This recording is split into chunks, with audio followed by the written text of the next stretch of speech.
was every intention to hold the event. No, we know you were planning on holding the event. That's kind of the prize, and the event didn't come to life. He's like, we were not expecting that evil chocolate maker to show up. The unknown ruined the event. These issues were technological in nature.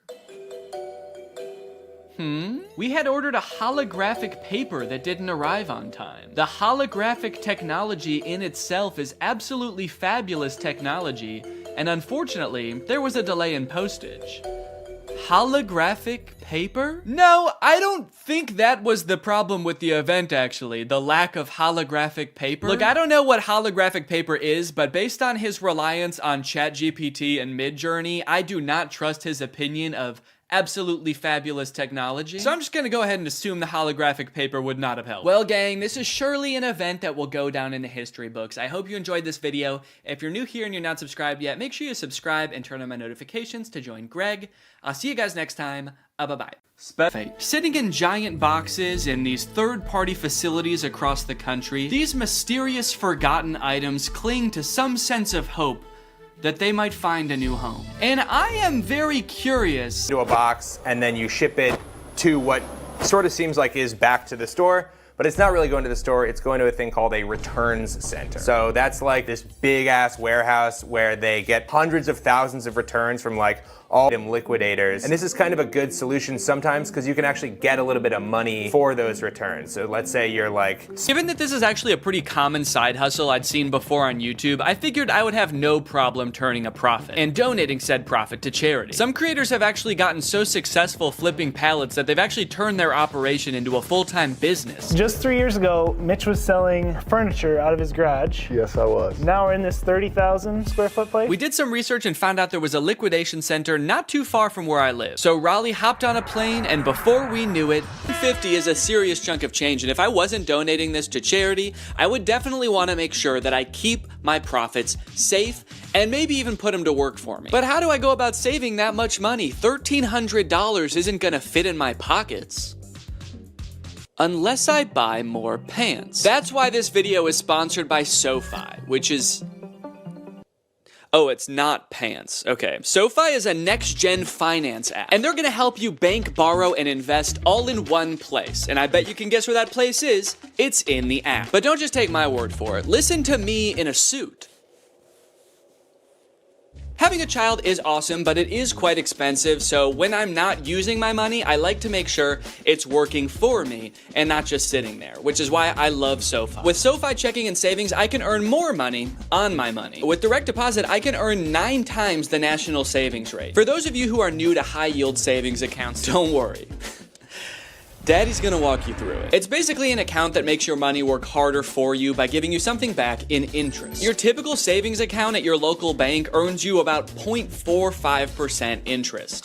Yeah, sorry big banks, that's not gonna cut it, because with my SoFi high yield savings account, I can earn more in 6 weeks than I would in an entire year in a big bank savings account. With SoFi checking and savings, you get paid up to 2 days early, pay no account fees, and can earn up to $300 when you sign up for direct deposit. So if you want to sign up, just click the link in the description or scan this QR code. It's made just for me to show you. Thanks to SoFi for sponsoring this video, and thank you to you guys for checking out SoFi. Let's go ahead and pop some batteries in these. Hey, and this way, whoever buys these is gonna get free batteries as well, which I don't think they came with.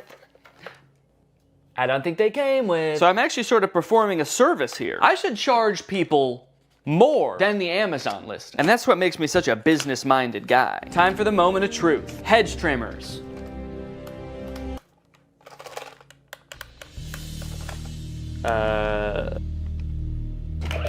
Whoa! Okay, this one works.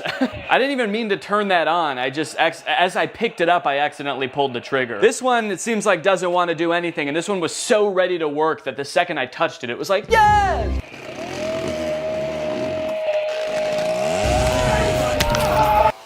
There we go. Ooh, and it blows. Okay, well, we got 2 out of the 3. And if someone buys these, I can just ask them if they want that one, even if it doesn't work. Next up, this clip-on fan. It's actually rechargeable, so there's a USB-C here. And let's see if it has any power right now. Oh. Oh, it only spins while my finger is on the button, which definitely does not seem very convenient. But let's give it a charge. And then we'll see what's what. Luckily, I've got a spare charger laying around from the AI pin, and it's USB-C. So I can't say I never got anything out of buying it, but we'll give it a minute to charge. In the meantime, let's test out its clipping functionality.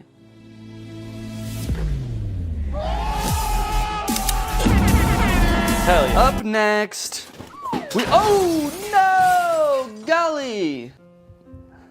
Is that really what I say when something surprising happens? Did I say, ooh, no, golly? No, golly! Having a child has turned my language all topsy-turvy. A few months ago, I definitely would have just said like, oh, fucking shit, as that thing fell over, you know, because I'm a cool guy, I swear. Okay, so this is the Keurig. Water. And now let's see if it'll just make me a hot cup of water. Guess I'll just do 8 fluid ounces here. Go.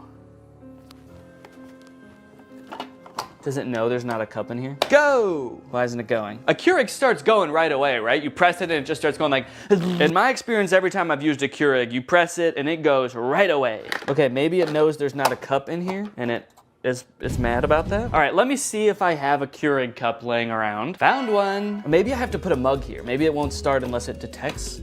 Does it have mug detection technology?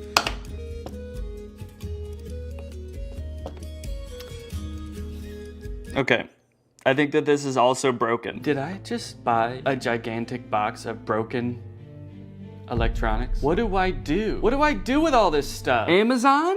I'm demanding you contact me to take all this stuff back and fix it and sell it again. I don't know how to fix a Keurig. I don't have the resources for that. Damn, dude.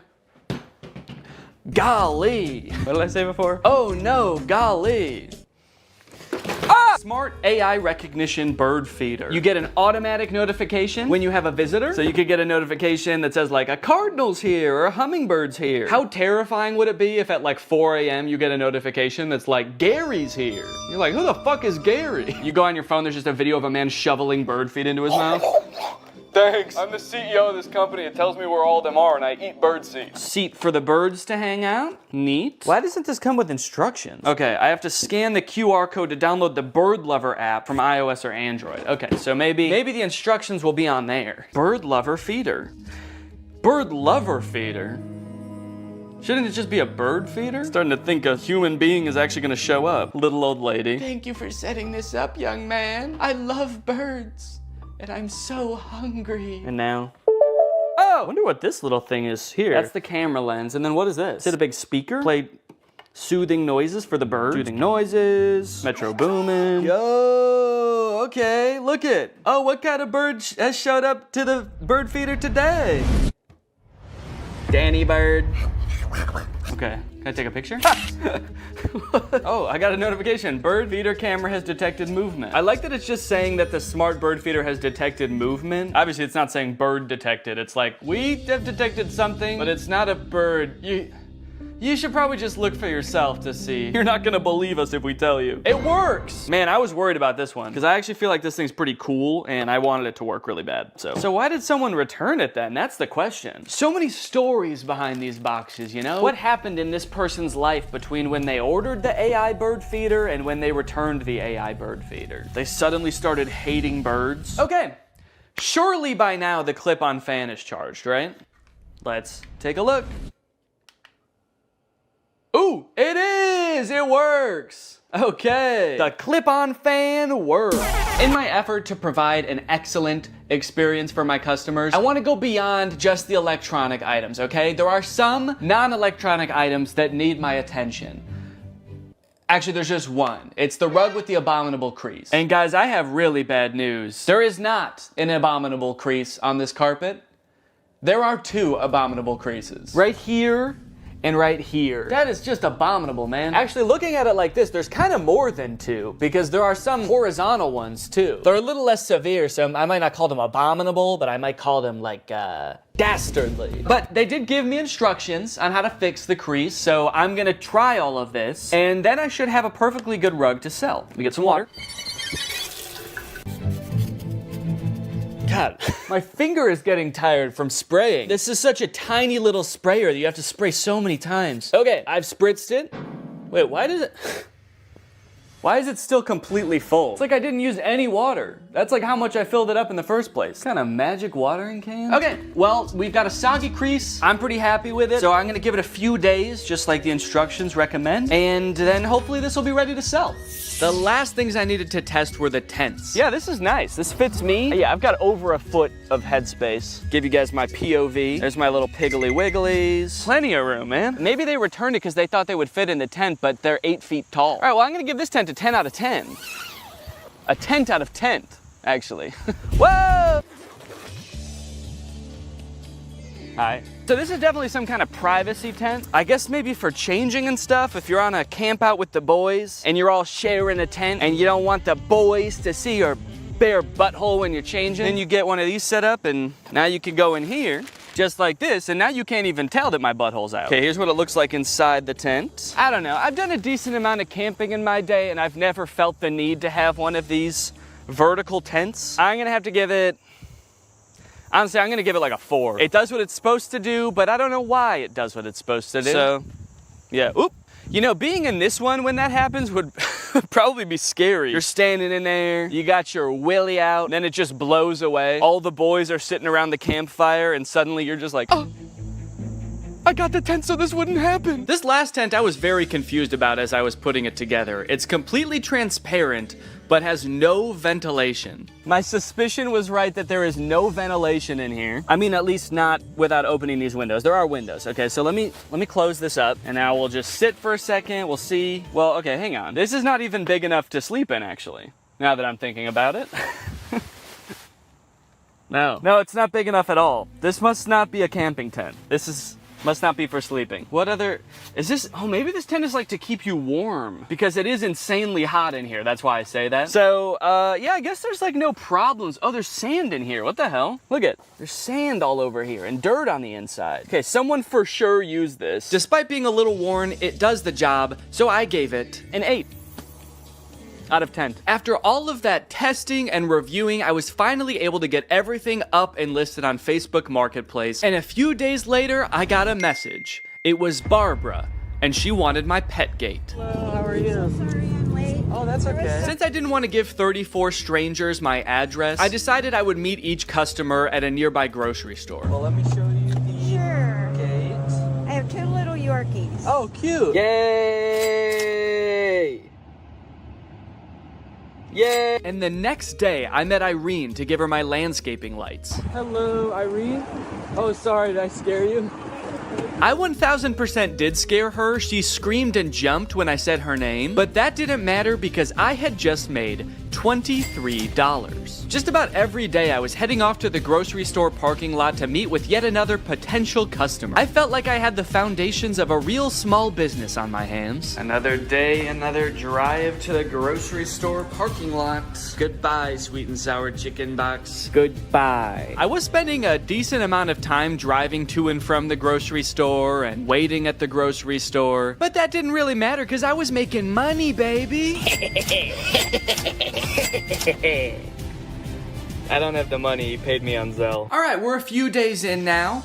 How are things looking? I don't know if my listings just took a while to get into Facebook's algorithm or something, but they weren't getting any interest for the first couple days. But then suddenly, on the 2nd or 3rd day, I started getting a ton of messages. Just like that. And the messages are great because it means that I might be able to sell something, but it is also like really hard to keep track of. If you've ever sold anything on Facebook Marketplace before, you probably have dealt with this, but people will message you and then just disappear after you respond. Hi Danny, is this still available? You only have 4 pieces. They're talking about the pathway lights, there are only 4 of them. I don't know why they needed to tell me that. I know that. Don't shame me for how many pieces I have. Yes, are you interested? Yes, it's 4. And then they just completely ghosted me. They just messaged me to insult me. Hi, is this available? Yes, it is. Do you want it? I guess when you're buying things, you probably have so many options because there's probably, you know, there's a million rugs on Facebook Marketplace. So you don't have to treat one guy selling a rug very well. This person messaged me about the clear chair mat and said, are you ever in downtown Chicago? Even though I have my location listed on the listing, it is not downtown Chicago. I have it listed as pickup only. So I said, no, not really. And then I offered to meet him halfway in 2 different towns, and then he just stopped responding. No, sorry, I only want your ridiculously discounted product if you drive all the way to me and hand it to me. I'm not even gonna get out of bed, actually. You can just come in. And if all that wasn't bad enough, the crease is still there. All of them. Yep, this thing's been laying here days now. Probably a week, actually, and the creases haven't gone down a lick. So I'm sorry, but if anyone buys this rug, the crease is gonna become their problem, all right? I'm not doing the crease. Every time I had a potential new sale on my hands, I had to dig into the box to find the item, which was surprisingly difficult, and I ended up having to use a shovel a few times to dig an item out from the bottom of the box. If I was gonna do this again, I would definitely invest in some other storage system like shelves, which might take up more space, but it would be so much easier to access the items. What really added insult to injury in this case is that the person who was requesting this item actually ghosted me right after I did this. But that's not even the worst part, because I actually have a much bigger concern about this box. And that concern is that the box is perhaps cursed. Firstly, after I reviewed all the electronic stuff in my office, I was moving the boxes around and a big spider crawled out of one. And it zoomed around, it took me forever to find, and luckily I was really chill about the whole thing. Secondly, anytime I've been doing anything with the box, I've been sneezing a lot. Ugh. What am I allergic to in this box? I don't want to know. And then I noticed that later that day, every time I've gone into the box, I have told Laura, I think I have a fever. This is like hours after I'm done using the box, but it's always on days where I did use the box. I just feel feverish. I have body aches, I feel exhausted. So I'm highly allergic to something in the box. I guess dust, although I've never been allergic to dust before. And then the third thing, which is the most concerning thing, a few days ago, I got a bunch of mosquito bites on my body. At least I thought they were mosquito bites at first, because they were just a bunch of itchy bites. But after a few days, they kept getting itchier and itchier, and you'll notice I'm itching one right now. And then they got really red, which doesn't happen to me with mosquito bites. The bite itself got red, and then the whole area around it got red. And they're starting to get better now, but you can still faintly see the redness around this one.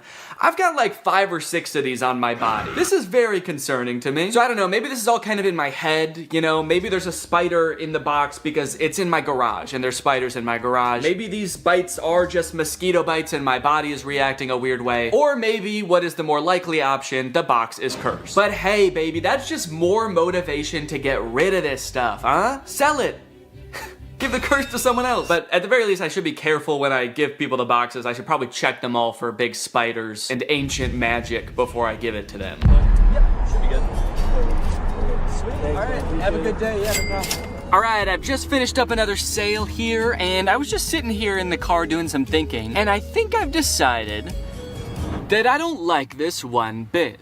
In terms of side hustles, man, I don't think that this one is it. Look at all of the messages that I've received between today and midday yesterday. So many people that I need to coordinate with, and the chances are, based on all of these messages, I probably won't even sell anything. The ratio of messages I receive to products that I sell is probably like 40-1. I've spent so much time messaging people and I've sold 8 things. Out of the 34 things I have, it's been weeks and I've sold 8 things. And then when I do have an actual buyer, it's almost just as annoying to coordinate with them. I had another guy that I was selling something to. We were supposed to meet at 7 p.m. one day, but he messaged me at 5:30 and was like, hey, just to let you know, I'll be there in 20 minutes. I hope you're free. To which I responded, no, sorry, I'm not gonna be free until probably at least 6:45. And then he messaged me when he arrived at 5:50 and said, okay, I'm here. Oh no, I didn't see your message because I was driving. Can you come anyway? But it was all worth it in the end because I sold the desk chair mat for $15. And as he was typing my information into Zelle, he also asked if he could have a discount.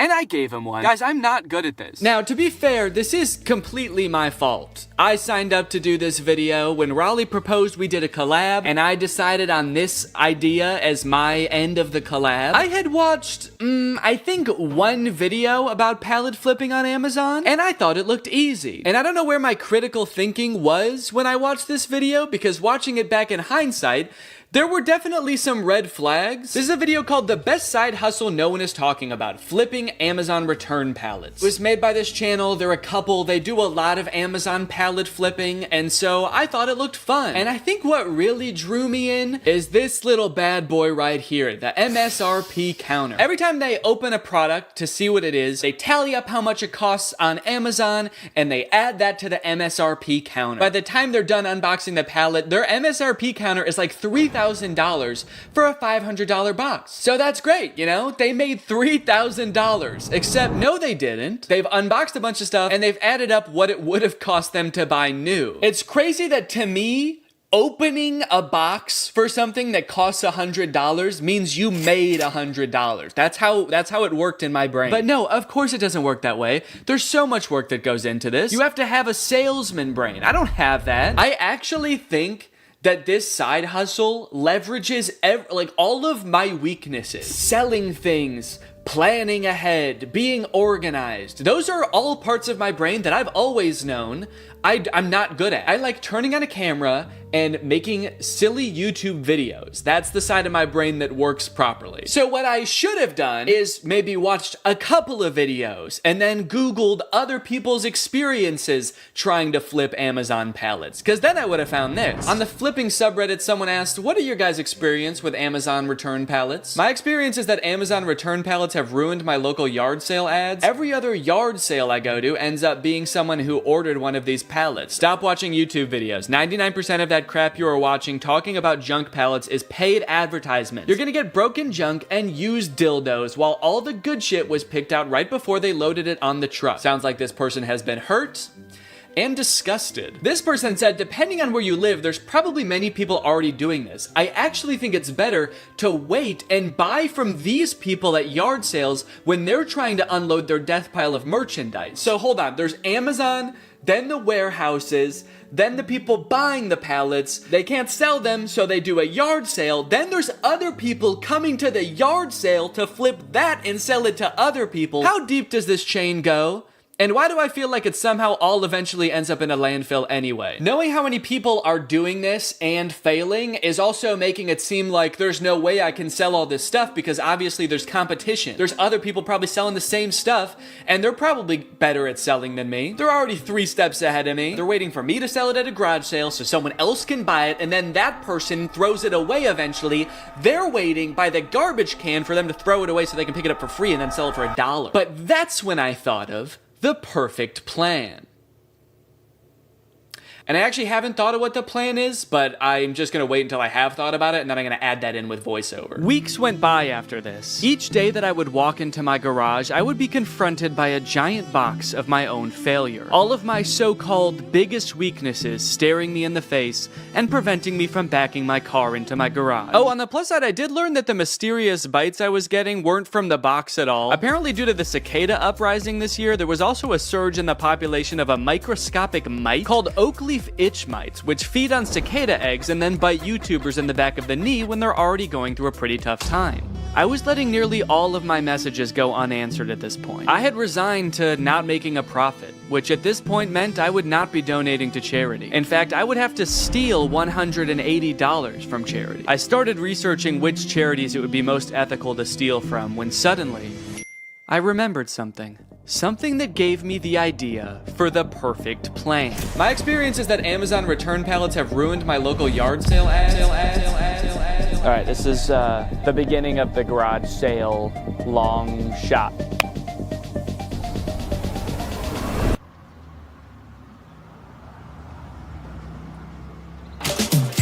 Thank you. You know what I think you'd love? A tall green tent. Pleasure doing business with you. Cha-ching. Another satisfied customer. I'm on a roll. Yes. Thank you. Yes. Yes. Yes. I thought she was going to want the bird feeder. She looked like the perfect candidate for the bird feeder. She actually laughed at the idea. She asked about it. I told her what it was, and then she laughed at me and said, "That's hilarious." And then she left.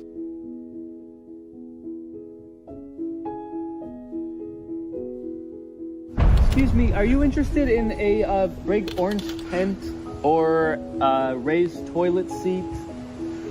Maybe she'll be back later. She's got to go get her purse. or a clip-on fan, or an AI bird feeder.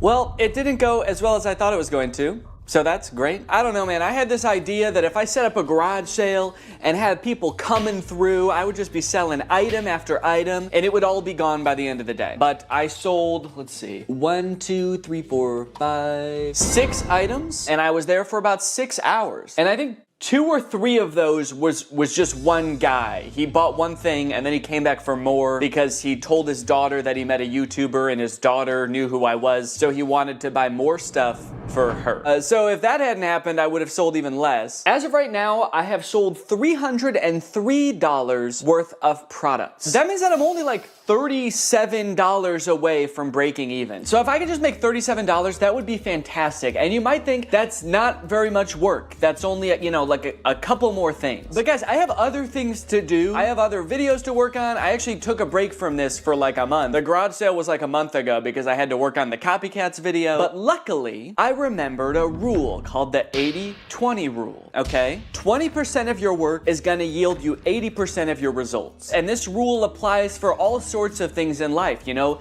In a classroom, maybe 80% of the trouble is caused by 20% of the kids. In customer service, probably 80% of your calls are from 20% of your customers. And if I apply that to this, maybe 80% of my profit can be from 20% of my products. I need to be focusing on the few products that are gonna yield me that last $37. So if I just look at the 3 most expensive products that I still have on my list, I have the rug, which on Amazon is $150, the raised toilet seat, which on Amazon was $80, and the marble toilet seat, which was $90. I need to focus on the stuff that's gonna bring in the big bucks, because I have like 16 or 17 products still listed, and if I am trying to field messages and coordinate with people for all of those products, I'm gonna go insane. So I fished the big rug and the 2 toilet seats out of the box, and unlike last time where I was just hastily taking pictures as quickly as possible, I took some time. I created eye-catching photos to show these products unique features and assure people the toilet seats had never been used. I also took some time to enhance the descriptions and the product listings, and then I also posted them on Craigslist. As for if it worked,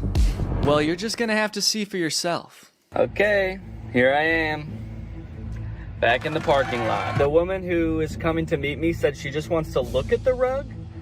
I hope that means she's gonna buy it and she just doesn't want to just kind of like see what I got just for fun. The rug is listed for $60, so if I actually sell it for $60 right now, I'll be past breaking even point. I can get out of the game for good. God, I hope she buys this rug. Please, God. Hi, how are you? How are you doing? I'm doing great, thanks. Good. Look at it, it's got the rubber backing too. It's perfect. Said it was new. Yeah, so I bought a box of Amazon customer returns. It's All right, beautiful. fantastic. Yes, thank you so much. Okay, could you put it in the back of my car? Absolutely. Yes! Yes! Yes! Look at that! 60 bones, baby! I broke even, bitch. I'm out of the game. Welcome to Profit City. As if it wasn't great enough getting rid of that rug and breaking even, those 2 ladies that just bought the rug were the nicest people I've ever met. They were so sweet. I'm feeling good. I think I'm gonna do this whole thing again.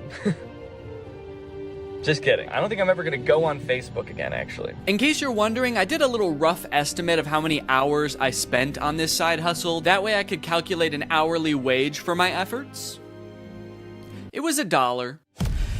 That's right, Raleigh, $23, and all it took me was 4 months. Honestly, bravo. I did not think you were going to be able to make a profit. And just to clarify, you're not counting the cost of delivery into the cost of the box yet, are you? What? Yeah, it was $75 to get the box delivered, so that was on top of the $350 for the box. So technically, you haven't quite broken even yet. Hey, Danny. After breaking even, I felt like I had done what I set out to do. I made a profit, I proved it could be done, and so I called the experiment complete. I let Laura know I wasn't gonna try to sell the rest of the items, and she wasted no time getting rid of everything else so fast. She wanted to use our garage again, man, so she just put everything up on our neighborhood's free cycle group on Facebook and got rid of it all in like a couple of days. I've been working on this video since July, and she got rid of everything in a couple of days, even the stuff that doesn't work. This video was made in collaboration with Climate Town. They came up with the idea and everything, and they actually made an entire video on their channel about the free returns problem. They did a ton of research. They're a lot smarter than me, so if you want more info on free returns, go check out their video. But that brings us to the charity. So I have a profit of $23, or at least I did, until I sold the very last item, the box, to myself. You don't come across a cool big box like this very often. Who knows what I could do with this? I could make it a little fort. So I'm holding onto the box. Unfortunately, I did get a really bad deal on it. It was $10,000. The one time I negotiate and actually drive a hard bargain, it's on myself. So now I've got $10,023 to donate. I'm gonna be donating to Feeding America. They provide meals for people in need. I'm gonna add a fundraiser to this video down below, so if you guys wanna join me in donating, that would be awesome. Even just $1 can provide at least 10 meals for someone in need. So it's a really great opportunity to make a difference this holiday season. Anyways, guys, I hope you enjoyed this video. Make sure to subscribe if you're not yet to join Greg, and I'll see you next time. All right, guys, I'll admit I am very late to this topic, potentially even like a month late, depending on when this video comes out. But in my defense, I'm a dad now, all right? I have a baby. He's 5 months old. I have better things to do than sitting here talking to a camera alone in my room. Like watching Jason Nash live stream on TikTok. All right, Sandra, thank you for the money. Kevin, thank you for the money. Can you guys send me $1 million? Turns out I can do both at the same time though, so now I'm here. If you've been on TikTok lately, there's a good chance you've seen former Vlog Squad member Jason Nash constantly live streaming, compulsively urging his fans to send him money. I know I have. A lot. This man is constantly live. Here we go, 118. Guys, don't forget to follow my podcast, All Good Things Podcast. We just spoke about it. We need... If you enjoyed that 30 seconds of silence, guys, make sure to go check out my podcast. You're gonna love that. It's completely silent for an hour. Like me, a lot of people were pretty confused to see this. At one time, Jason Nash was a part of the most popular group on YouTube, and now he's battling the Joker for gifts on TikTok. What a way to start the day with Tommy. Coach Tommy, thank you so much for being here. If you've never seen one of these TikTok gifts battles before, basically there's two creators and you send gifts to the respective creator that you're watching. This bar at the top indicates who has the most gifts, and when time runs out, whoever has the most gifts wins. Their prize? All of the gifts that they got during the battle. And then the second place person also wins all the gifts that they got during that battle. So needless to say, there's a lot at stake. This is a live stream where Jason is actually battling his wife, Naveen. Why don't you come down in the room? I'll let you in. You can come back in the house now. Yeah, come back in the house, man. You look like Batman standing over the city. Now, hang on. If they're married, aren't the gifts just going to both of them? What kind of charade is this? Now, at first, I kind of assumed that most of the people watching these live streams were children. And I was like, ooh, that is super weird, just like asking children for money. You're basically just asking them to steal their parents' credit cards. In a way, I sort of thought of Jason Nash as like a babysitter, but he's also babysitting 1,000 other kids. And if you start choking, he's not gonna call 911 because he can't see you. But after tuning into a few of his streams and actually like clicking on some of the profiles of people watching, I realized that it's actually mostly adults, which was very surprising to me. Guys, what are we doing here? Stop that. I promise you there are like 1 billion other better uses for your money than helping Jason Nash's wife crush him in a gift battle. Fun as it may be. The reason I wanted to make this video is because I think that it's kind of a very interesting look at the career span of a creator. It's a pretty new career, all things considered. And like nobody's been a full-time online creator for 40 years. So we don't really know how long this career is supposed to last or how it will evolve over time. So I think it's worth looking at why Jason Nash is here. Between the years of 2016 and 2020, David Dobrik was seemingly at the top of the YouTube ecosystem. What started as David just sort of goofing around and filming his friends as up-and-coming content creators quickly turned into partying all the time, collabing with huge celebrities, huge giveaways, and giant sponsorship deals. And if you didn't watch the vlogs around this time, you might think that David was like the biggest part of them, but it was actually more his friends doing the heavy lifting. David was always behind the camera, and sure, he would laugh a lot, and you'd hear him laugh.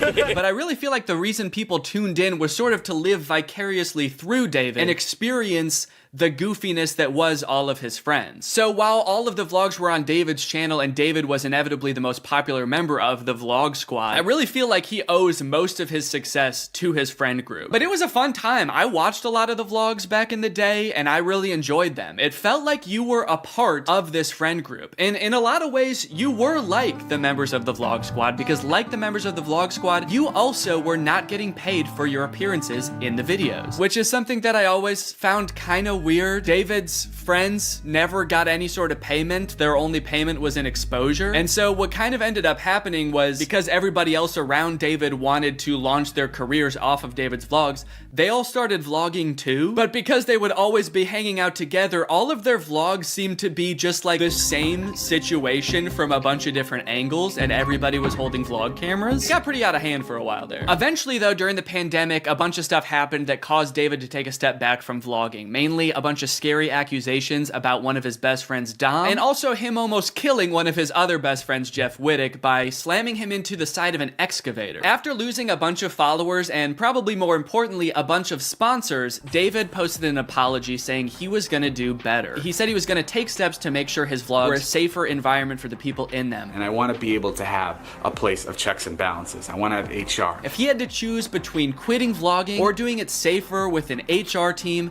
he was gonna do that. And then he quit vlogging. Currently, David is still presumably very rich. The only place he really posts is on Snapchat, and from what I can tell, he mostly just goes around and tours really expensive houses and parties a lot. He doesn't seem to have any ambitions of creating more content on YouTube. In a lot of ways, he's sort of like the Great Gatsby of social media now. But without David sort of manning the ship that was the vlog squad, a lot of the other members basically had to figure out other avenues and other ways to make money and maintain their following after the vlog ended. Zane and Heath have a pretty successful podcast now, so does Jeff Wittick. Carly and Aaron, I believe, have a podcast too. But I feel like Jason Nash out of the entire group is having the most trouble adjusting to the post-vlog era. He has a podcast, but it's definitely not getting the same numbers that his podcast with David did, views, back in the day, which David also quit. Despite them, I think, getting a bunch of really great offers that would have changed Jason's life, David decided to quit because he didn't want to do that anymore. He wanted to be the Great Gatsby. So Jason has now been left to fend for himself, and it seems like TikTok gift streaming is what he has turned to. You excited to go to dinner?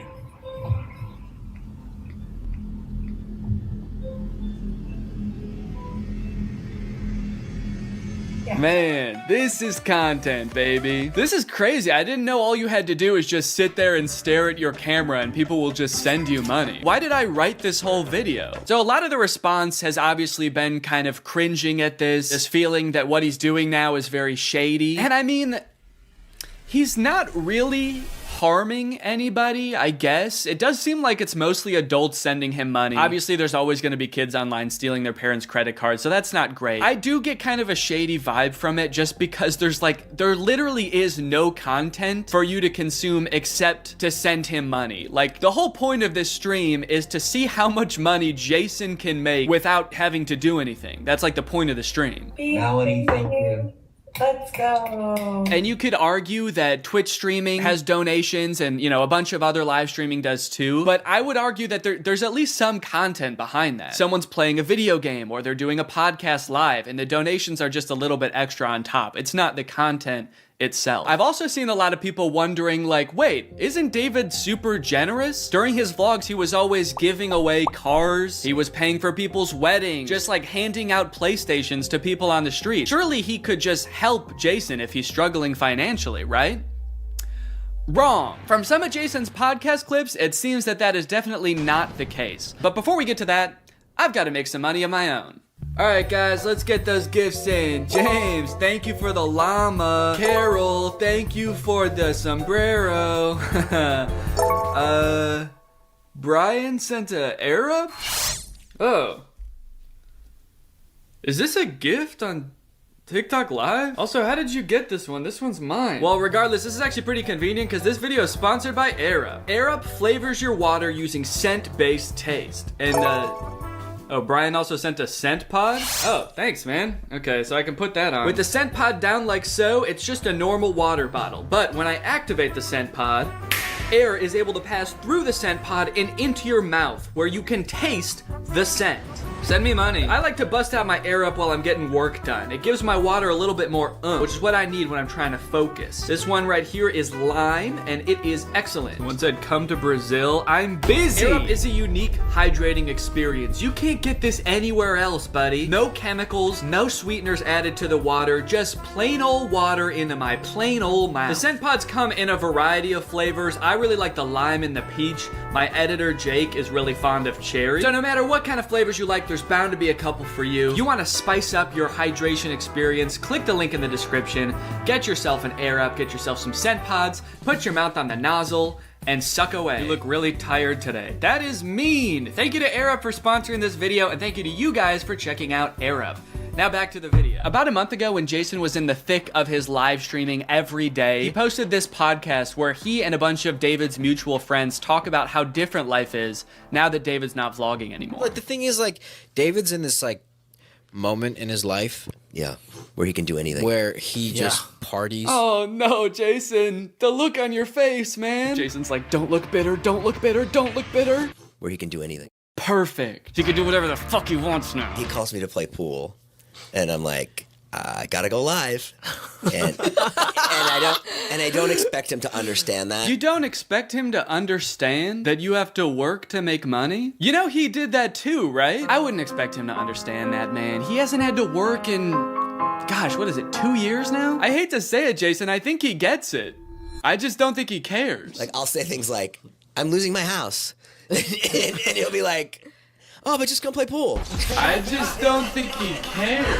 Dude, Jason, haven't you learned anything from being friends with a popular YouTuber? You just told him you might lose your house, and he invites you over. You think he really wants to play pool? Dude, he's probably gonna Mr. Beast you. He's probably inviting you over so he can, like, surprise you with a new house. He might make you do Squid Games for it, but you have a chance to win a new house. Maybe he'll give you a new car. Or, you know, surprise you with his new car like he did that one time. My surprise to you is that I'm buying myself a car. I know, right? That was cool. I will say it is interesting that David seemingly stopped doing the extravagant giveaways once he stopped doing the vlog. I wonder what the correlation there is. That's kind of weird. There was a great TikTok that he sent, which was like some guy. It's just the guy that has like a lot of money and can do anything all day. He's like, oh, Diplo's having a party tonight, and like it's literally like things that David has said. David sent Jason a TikTok of a rich, out of touch guy being like, oh my god, dude, this is so me. Dude, look at this TikTok. This is so me. That moment when you're rich and you're partying with Diplo and you're talking about how much you hate Jason Nash and how poor Jason Nash is. Guys, comment below if you found this relatable. But if you think about it, though, from 18 to like what, 23, 24.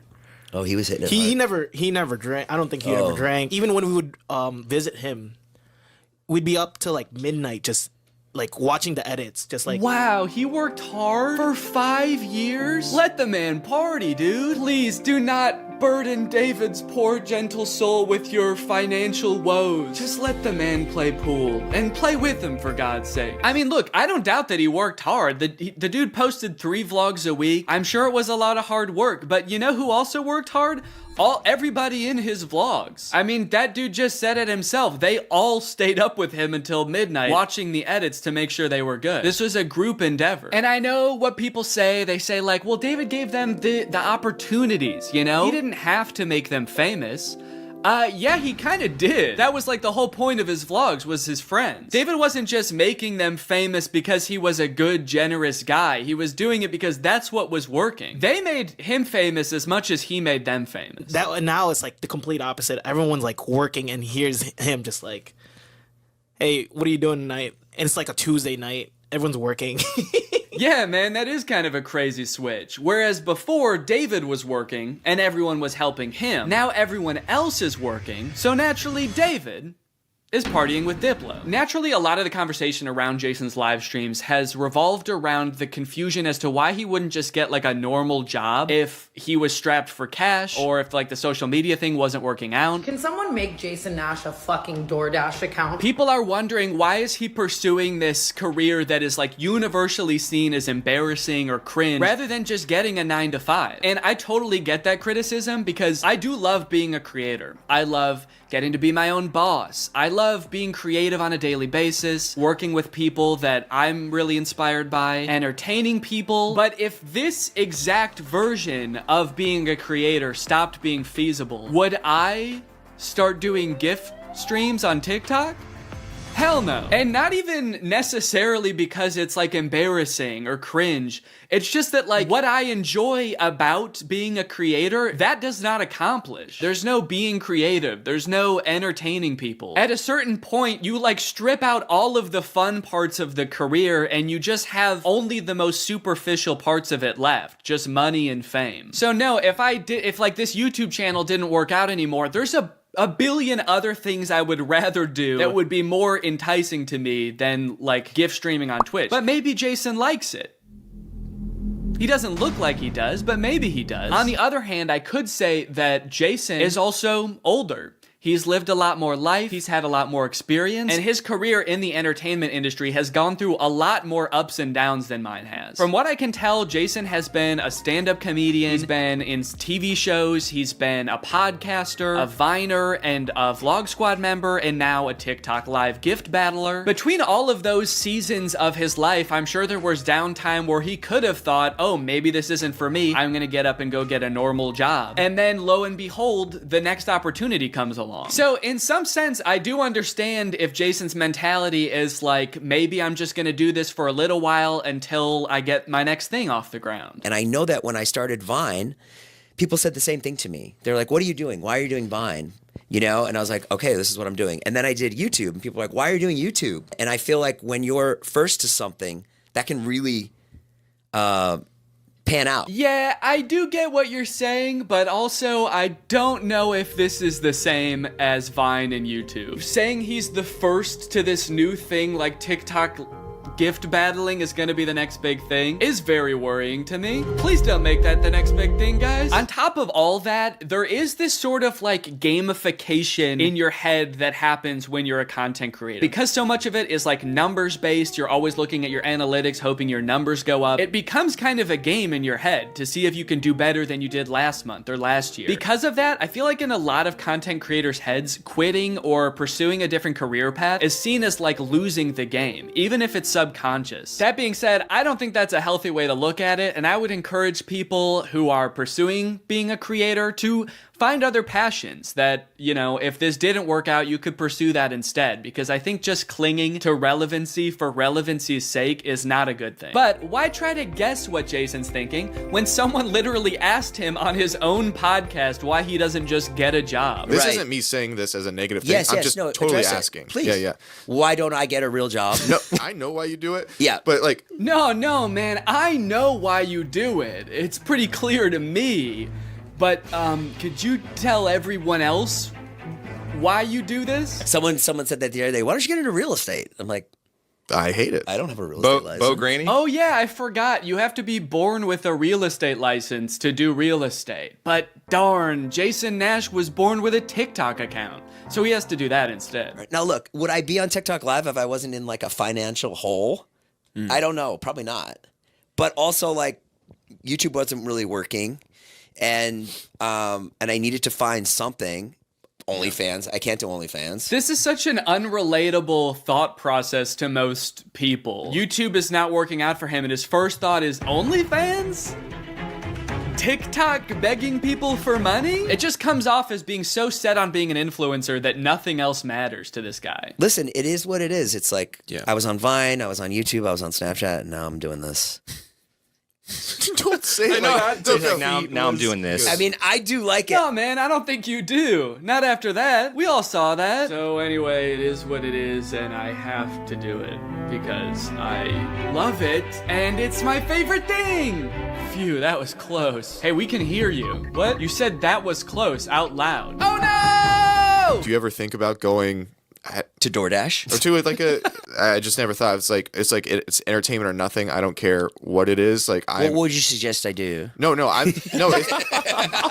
it's just that we get a job at Lululemon. From what I can gather from this clip and the way they're laughing about the prospect of being a DoorDash driver or working at Lululemon, those jobs are not even on the table for Jason. I don't know his personal finances, but Jason lives in LA, he owns a house, he has kids, he has a wife. So I feel like when he's saying things like, I don't have any other skills, what he's really saying is, I don't have any other skills that would allow me to live the exact same life that I'm currently living. And honestly, I could understand if he really does like the TikTok live streaming thing, but don't laugh at other jobs like Lululemon or DoorDash like you're so above doing them, yet you're on TikTok literally asking people for money. And I do totally get that Jason has kids that he has to support, that I'm totally empathetic to that situation. It is kind of ironic that his solution to that is to ask other people's kids for money online, but that's neither here nor there. This whole situation kind of reminds me of this TikTok I saw about a month ago. My Roman Empire is all of those influencers who dropped out of college or quit their jobs, moved to LA, then became irrelevant. Like, where did they go? What are they doing now? One interesting thing that I don't know if a lot of people know is that I feel like a lot of creators who get into this situation can actually leverage some of the connections they make while they're relevant and some of the skills that they've learned to get jobs at like marketing agencies, talent agencies, social media companies, or working for other creators behind the scenes. There's actually a lot of opportunities out there, which I would know because my first job out of college was working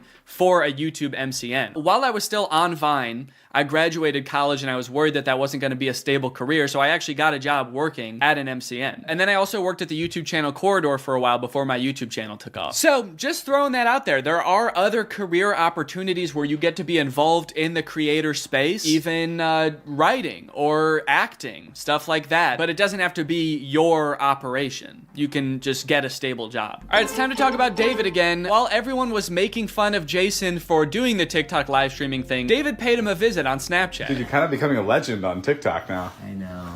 Not in a good way. Yeah, but I think it's fun. No, man, this is a great look. This is awesome. Multi-millionaire visits former unpaid employee wearing a crown to make fun of his new job. David, do you know why, perchance, Jason has to do the TikTok live streaming? Have you thought about that at all? During your long nights of playing pool? Bye, guys. Thanks for having us over in your little hobbit home. And make fun of his house before you leave? Check.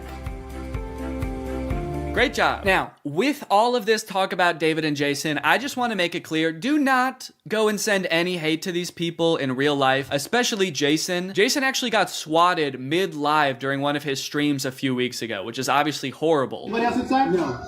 Okay, hold on. Let's get put together and then... This is obviously a horrible situation, actually terrifying. But I cannot help but break a little smile when I look over and the two people he's gift battling are the Dobre brothers. I don't think there's a single funnier sight than watching the two of these blankly stare into the camera not understanding what's going on. Also, imagine your gift battle opponent getting swatted and he's still crushing you, dude. That's gotta hurt. My big takeaway from all of this is if you are pursuing being a content creator, I would heavily recommend being super careful about the way you go about it. I would highly recommend not letting your success be at all related to the success of another influencer. You don't want to be the guy from David's vlogs when David stops the vlogs. Also, save your money. This career that we have, we don't know how long it's gonna last. I mean, I sort of view it as being any other type of entertainer. You're only relevant for so long, or like an athlete or something. You can only be in your prime for a certain amount of time, so save as much as you can. It's really easy to get caught up in the lifestyle of an influencer and like partying all the time and flying on private jets, buying expensive cars. And if you can make this career last for like 20 to 30 years, that's awesome. That's insane, but it's definitely not guaranteed. So just be careful, all right? For me, for your old pal Dan. Alright guys, well I hope you enjoyed this video. If you're new here and you're not subscribed yet, make sure you subscribe and turn on my notifications to join Greg. Greg is what I call my fans here on YouTube, and if you just watch this whole video, that means you kinda gotta be a Greg now. I don't make the rules, sorry. Except for that rule I actually did make, but all the other rules I don't make. Alright, I'll see you guys next time. Bye-bye.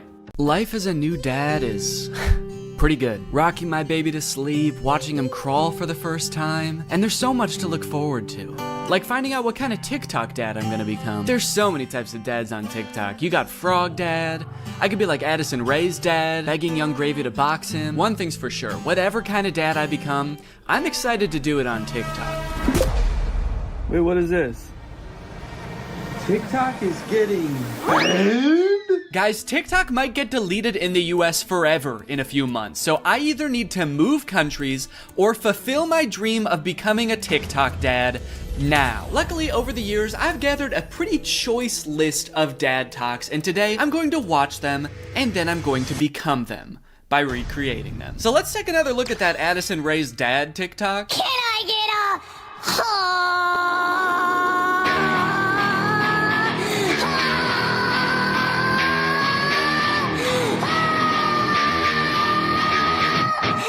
Okay, so this TikTok is from a couple years ago. It's from 2022. And if you were unaware of this situation where Addison Rae's dad wanted to fight famous rapper Young Gravy, I believe it started because Young Gravy made some comment on a podcast about finding Addison Rae's mom attractive. Now, Addison Rae's dad and his mom aren't together and haven't been for a long time, I think. But nevertheless, Monty, that's his name, Monty Lopez, decided to settle the score by getting on TikTok and begging Young Gravy to fight him. Can we meet now? Like today, it's August 9th, 2022. I'm ready and I bet you're not. Only a boxing match. Do you have what it takes? Please, I'm begging you, Young Gravy, fight me, please. I'll let you win. I don't care. You can bring a gun. Just don't kiss her. Also, because of the UMG thing that happened recently where they removed all their music from TikTok, this TikTok is completely silent. I'm guessing it had more of a badass vibe to it when it actually had music, but now it's just kind of sad. But to be fair to Monty, that TikTok was like 2 years ago. The beef has since been resolved, I think, or Monty just realized that Young Gravy was never going to respond to him, so he stopped trying. But let's see what Monty's up to now. What's going on, everybody? Happy holidays. We got some real funny videos that I'm about to show you. Let me know in the comments below which one you think is the fun. Cool, man. Yeah, those are some pretty funny videos. Did you steal them, Monty? Did you steal the videos? Bad, Monty. I like that Monty is compensating for his old videos having no music by putting 3 times as much music as is necessary in this video. I don't really think that this exact genre of TikTok speaks to me. I don't really know if I want to become like the content stealing kind of guy on TikTok. Hey guys, check out this crazy clip I just saw. You're gonna want to buckle in. This is 3 hours long. I should give Addison Rae's dad type dad a shot though, so I'm gonna be recreating that first TikTok. Okay, so I was trying to think of who it would be funny for me to be trying to fight in this video. My first thought, for some reason, was Joe Biden, but I feel like if I posted a shirtless video of me screaming and begging Joe Biden to fight me, I would be investigated by the FBI, the CIA, trying to think of any other 3-letter acronyms, AJR maybe. So I'm not gonna do that. Maybe it would make more sense if I just challenge someone who already does influencer boxing, like Jake Paul. I could make the same kind of shirtless screaming video, begging Jake Paul to fight me. I can't just stop there because Monty didn't stop there. Oh no, no, no. He challenged him, he begged him, he asked him to come to his house right now, and then he also pivoted to just posting silly videos on his page. So I'm gonna try to encapsulate all of that into one video. I also noticed in this video when he stands up, it like, well, one, it says run white boy run at the bottom, and then it also reveals that he has a tummy tattoo. So I don't know if I should incorporate that somehow. Like when I stand up, there's a funny tattoo on my tummy. Maybe it's just a heart that says Jake in the middle. Because I want you to get the vibe from this that I just want to hang out with Jake so bad. I don't care if he's beating the shit out of me or if he's just coming over to help me water my garden. It's actually kind of hard to write this upside down, but hopefully I'm doing this correctly. Can you even see it in the camera? Can you see the Jake? There's an effect on it. Should I use that effect? Gym light? That's kind of menacing. What other effect could I use? No, okay. Let's just do no filter. No filter or nothing. Can I get I didn't like filming that at all. Actually, I hate that. I'm gonna put my shirt back on. Yeah, sorry, I hated that. I'm gonna keep my shirt on, actually. I thought I was gonna do it with my shirt off, man, but I can't do it. I just can't see myself convulsing shirtless like that. I don't even think I want it on the internet, to be honest. I don't want it. Nobody should see that. So it's gone now. I'm just gonna have to live with Jake tattooed on my tummy, and that's just gonna be a secret between me and you guys. Nobody's gonna know that happened. Okay, let's try again. Shirt mode activated. It's hard to press the start button the way I have my phone propped up. The keyboard's kind of in the way here. There we go. Okay, shit. God damn it. Can I get That might have been pretty good. I am picking up my phone at the beginning, but I think I went menace mode for sure. Actually, the beginning where I prop my phone up adds some kind of authenticity to it in a way. I don't know if it's like a millennial pause or kind of makes it seem like this video was totally off the cuff. Like I wasn't even planning on recording this. I'm just setting my phone up because I'm getting so pissed off. Well, I guess I'll just finish her up then. Oh, there's still sound. Can I make the sound stop now? Please? Okay, I guess I can't. So is it just gonna be that then? That's not good. That's not funny. That's just weird. That's just me straight up asking Jake to fight. Okay. Maybe I can record it in my camera roll and then add it in the editor. Hey Jake, I just wanted to say, I didn't mean what I said back there. I don't think you're a baby. I think you're awesome. And we don't have to fight. We could just hang out sometime if you want to. Anyway, here's a funny video I found. Okay, now I have to actually find a funny video and add it in here somehow. Funny video I found. Hell yeah. Can I get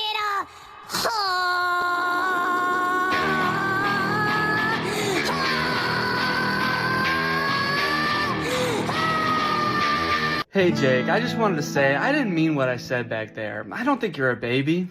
I think you're awesome. And we don't have to fight. We could just hang out sometime if you want to. Anyway, here's a funny video I found.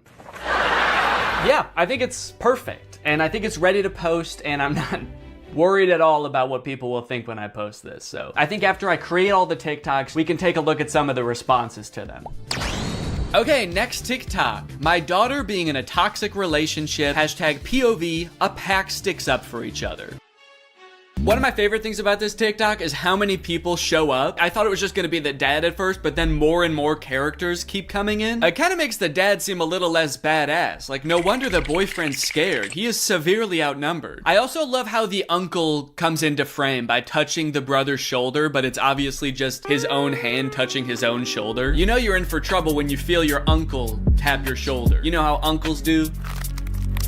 Now, the weird thing about this one is that I actually don't know if this guy has kids. I actually don't think he does, but I do still think that there's something we can take away from this video. The whole concept of a pack sticking together.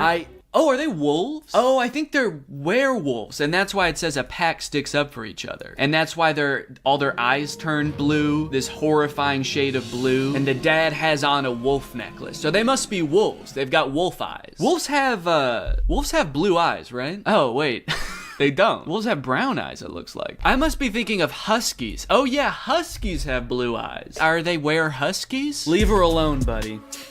Unless you want to get strapped to a sled and pulled very fast over a great distance. If this happened in real life, do you think that the boyfriend would even hear the dad? He's screaming and the dad is whispering. He has a few other TikToks where he plays the role of a dad navigating a kind of tricky situation with his daughter. So I guess this genre is just fantasizing about having like a teenage child and something awkward or scary happening with that child. And also you have to look really badass and you do have to be part dog. Got it, can do. Before I film this one, I actually have a much more important POV I need to film first. POV, that moment when you're sponsored by Opera. Opera makes other browsers look like that evil boy in that last TikTok. All alone and useless. Meanwhile, Opera looks like the family because Opera has so many useful features built in that it's so much more than just a browser. You've got Aria, Opera's native browser AI, which lets you get clear answers instantly. Highlight any term on the web and ask Aria to explain it. The great thing is Aria is connected to the web and can provide real-time information, unlike a lot of other AI models. Tab islands are huge for helping me stay organized while I'm working on a video. If I have several TikToks open, a couple of Google Docs, email, I can collapse them into context-based groups automatically. I don't know what accent this is supposed to be. One thing I didn't even realize I needed until I got Opera was a built-in ad blocker. It makes articles look so much more clean, which actually makes my videos look better, because when I screen record an article, there's not distracting ads all over the place. And it's super easy to turn on with just one click. If you're working on multiple projects at once, you can create entirely separate workspaces that you can switch between easily using customizable buttons on the sidebar. I don't like having a ton of browser windows open at the same time. It's super distracting and hard to sort through. So in my opinion, this is a much better solution. So if you want to check out Opera, then use my link below to download Opera today. Thanks to Opera for sponsoring this video, and thank you to you guys for checking out Opera. Now let's film this TikTok. Okay, so I've been thinking a lot about how I could make this TikTok kind of my own, you know? Take everything I like about the toxic daughter boyfriend TikTok and amplify it. So first thing we're gonna do is the amount of family that shows up. I liked how much it was in the first video. We're gonna double it. We're just gonna have a ton of people show up. We're gonna have the dad, of course, the brother, an uncle. Uncle's here! A second cousin, a third niece, maybe. Also, I think instead of like a toxic boyfriend, the daughter's just gonna be getting mugged. I think that would elevate the stakes a little bit higher. And then, you know, in the original TikTok, they didn't even turn into werewolves. Their eyes just turned blue, which, granted, that would be very scary if that happened to you, but I feel like they were trying to get at something there, but they didn't quite get there. So, in my TikTok, they're gonna actually turn into animals because there's filters on the TikTok that can turn you into animals. So that's what I'm gonna do. And I'm gonna do it now. So I think what would be even cooler than turning into a wolf is if I turn into a horse. And I know that there's horse filters on TikTok. I have one saved here, where if you open your mouth, you turn into a horse. So I'm gonna use this. Okay, beautiful, beautiful. I look gorgeous. And then everyone just starts turning into horses, dude. The daughter turns into a horse. Uncle's gotta turn into a horse. And last but not least, the mugger has to apologize, of course. Let's go, baby. Now all I have to do is edit this, and it's gonna be ready to go. Now this dad is a whole different type of dad. His name is Brian B. Toe. I thought Toe might be his last name, but the way it's spelled out in his profile actually makes it seem like Bateau is his last name. I thought B was just his middle initial till I saw this just now. Say what you want about Brian, but he do be Toe. And I think there's a lot we can learn from Brian's TikTok. Stuck in a generation where loyalty is just a tattoo and being fake is a lifestyle. Where the real ones at? Man, Brian's so cool. I thought he was a teenager for a second because of how cool he's dressed. Hey guys, I'm just skateboarding with my backpack to school. I mean work. I hope my teacher is cool today. Oh, I mean boss. Sorry, I'm just a kid at heart. Also, I just got in a really bad skateboarding accident and hit my head real bad. Can you drive me to the hospital? I don't like this angle. Why is he so much higher up than us? Are we a child in this video? Are we his child? Son, where are the real ones? What have you done with the real ones, son? I'm not even sure how the caption and the video are related. They seem like totally separate things. I'm so sick of my generation. So I've decided to join yours. I'm a teenager now. In fact, I'm so young that my kids are my...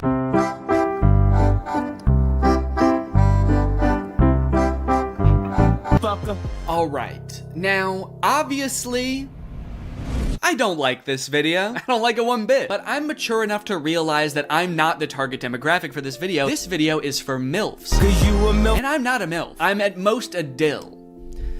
I'm just a dad you would like. And the MILFs in the comments are loving it. Yes, you still got it. Where you been all my life? Damn, my kind of guy. More power to him, I guess. The one thing that I can't get over is the setting in which he's making this video. Are you in public? It looks like he's just in the lobby of a hotel making the absolute thirstiest video I've ever seen. You need to get to your room ASAP, dude. You are too horny to be in public. I like this guy in the background. The second he realizes he's in this video, he steps out of frame because he's like, oop, I can't be in this. Oop, get me out of here. This guy's too horny. The caption is still got it, which is a little confusing to me because usually you would say that about something you used to do when you were young. Brian, did you used to do this when you were young? They didn't have iPhones back then. Who were you doing this to, man? The reason so many people are single and not in relationships today is because we're looking for that 90s love in a 2023's hookup culture. Tell me I'm wrong. Yeah, man, that's fine.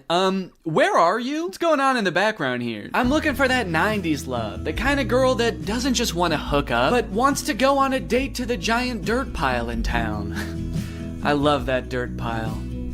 I wish I could date the dirt pile, but she's taken. Hey, get out of here! She's mine! Okay, this is good research. I feel like I'm starting to get what this guy is all about. It's a lot of like pouring your heart out on the internet. Some of it could possibly be on the verge of oversharing, but he's expressing his feelings. He's looking badass while he's doing it. It's like this emotional vulnerability mixed with this cool, mysterious bravado of being alone at the giant dirt pile. Oh, oh, yeah. Da, da, da. I gotta know. Okay, no, that's cool, man. Look, I obviously think that, you know, that's kind of a scary joke to make, but again, this video isn't for me. Oh, uh-oh. Oh God, Brian, the MILFs aren't liking it either. This guy is not funny. My first reaction, ew. Brian, you're scaring the MILFs, man. So I'm unaware of any gigantic piles of dirt near where I live. If there are any, I guess I'm just not cool enough to know where they are. So I'm here at the woods. Figured that would be an equally strange location to film this TikTok. So we've got strange location, the woods. We're going to have sort of a nostalgic / oversharing caption, which I'm still not sure what that's gonna be yet, but I can just figure that out while I'm editing it. I don't have to do that now. It doesn't have to have anything to do with the video, which is good. And then I also have to appeal to the youth. I have to try to make myself seem like a kid, which usually I'm not very good at, but I went to Walmart and I went to the kids section and I found some stuff that I think is gonna do the trick. Brian had a skateboard in his video, and so I bought a scooter. They didn't have any skateboards. I don't know if this is maybe a little bit too young for the demographic I'm trying to reach, but the box said ages 2 to 5. So I'm just gonna sort of pretend to be shredding it up out here at the beginning of the TikTok. By the way, I am like 75% sure that there's poison ivy under my feet right now that I'm very much trying to avoid. And I think I have, but my legs just feel itchy even just being near it. This was actually a horrible idea. Anyway, the hat. It says Fortnite on it. Can you see that? It says Fortnite on it. I found it at Walmart in the little boys section and I thought, oh my gosh, this is perfect. This is gonna appeal to all the kids. So I've got my scooter, I've got my Fortnite, and I'm ready to have some fun. Let's film a TikTok. Okay, I think I'll just pretend to be ripping it up over here and then I walk towards the camera, all cool. I for sure stepped in the poison ivy that time. Very cool. Why does this hat make me look like a pilgrim? It's like such a flat brim hat that it's gone past looking cool and gone towards looking like a full-on pilgrim hat. I am a Fortnite pilgrim.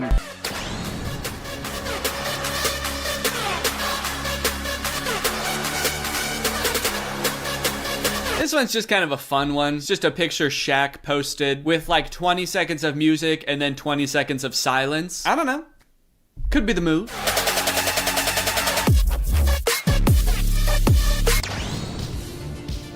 All right, this TikTok is by a dad by the name of My Life, not yours. So in case you were confused, this isn't you.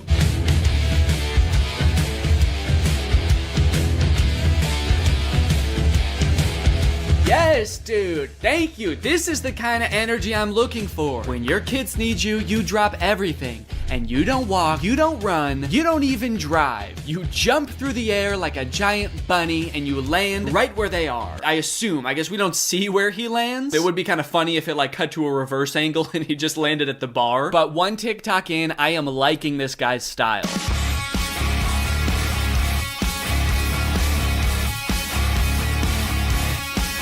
So I guess the way I describe this dad is like action hero dad, mystical sorcerer dad. Either way, he's killing it, and I really like his vibe. He's always getting himself into insane situations like this one. Happy Easter, everyone.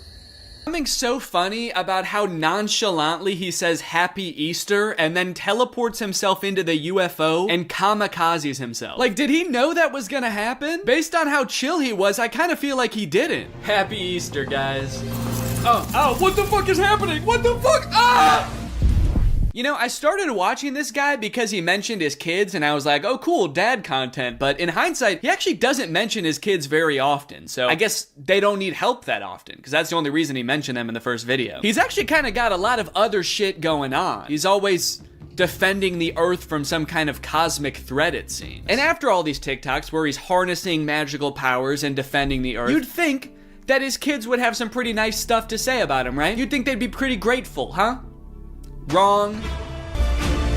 As dads, you know, we give and we give, but are we ever truly appreciated?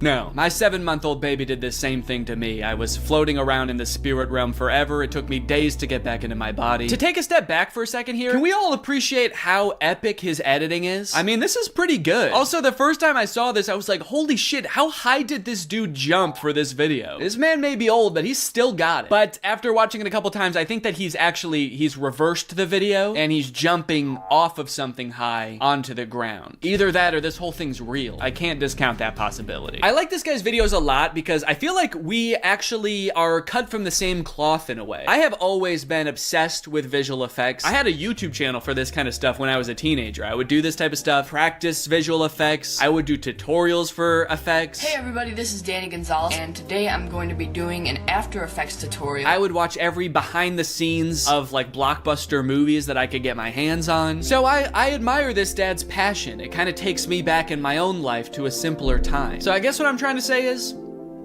I'm pretty excited for this one. My favorite of his TikToks was the UFO one, so that's the one that I want to replicate. I'm gonna have like a UFO or a giant spaceship in the background right here. I'm gonna walk up and I'm gonna teleport onto the spaceship and blow it up or something. One thing I really want to replicate is how casually he did it. Like he didn't even know that it was about to happen. I think I just want to kind of like casually stroll up to the camera, kind of maybe wink at the camera. Or no, winking would imply that I know something is gonna happen. Maybe I'm just having a stroll, having a great day, and then I teleport up to the UFO. Would it be funny if I teleport without my clothes? That would really make it seem like I did not know this was gonna happen. Or maybe I did, but at the very least I thought I'd be able to bring my clothes with me. Like you see me teleport and my hoodie is still here and it just drops to the ground. And then how should it start? Should it have something to do with like when my kids need me or something like that? The caption could say something badass like when our way of life is threatened, I'm the man for the job. And then I teleport buck naked up to the UFO and am immediately shamed by the aliens for my tiny butt. All right, let's try this.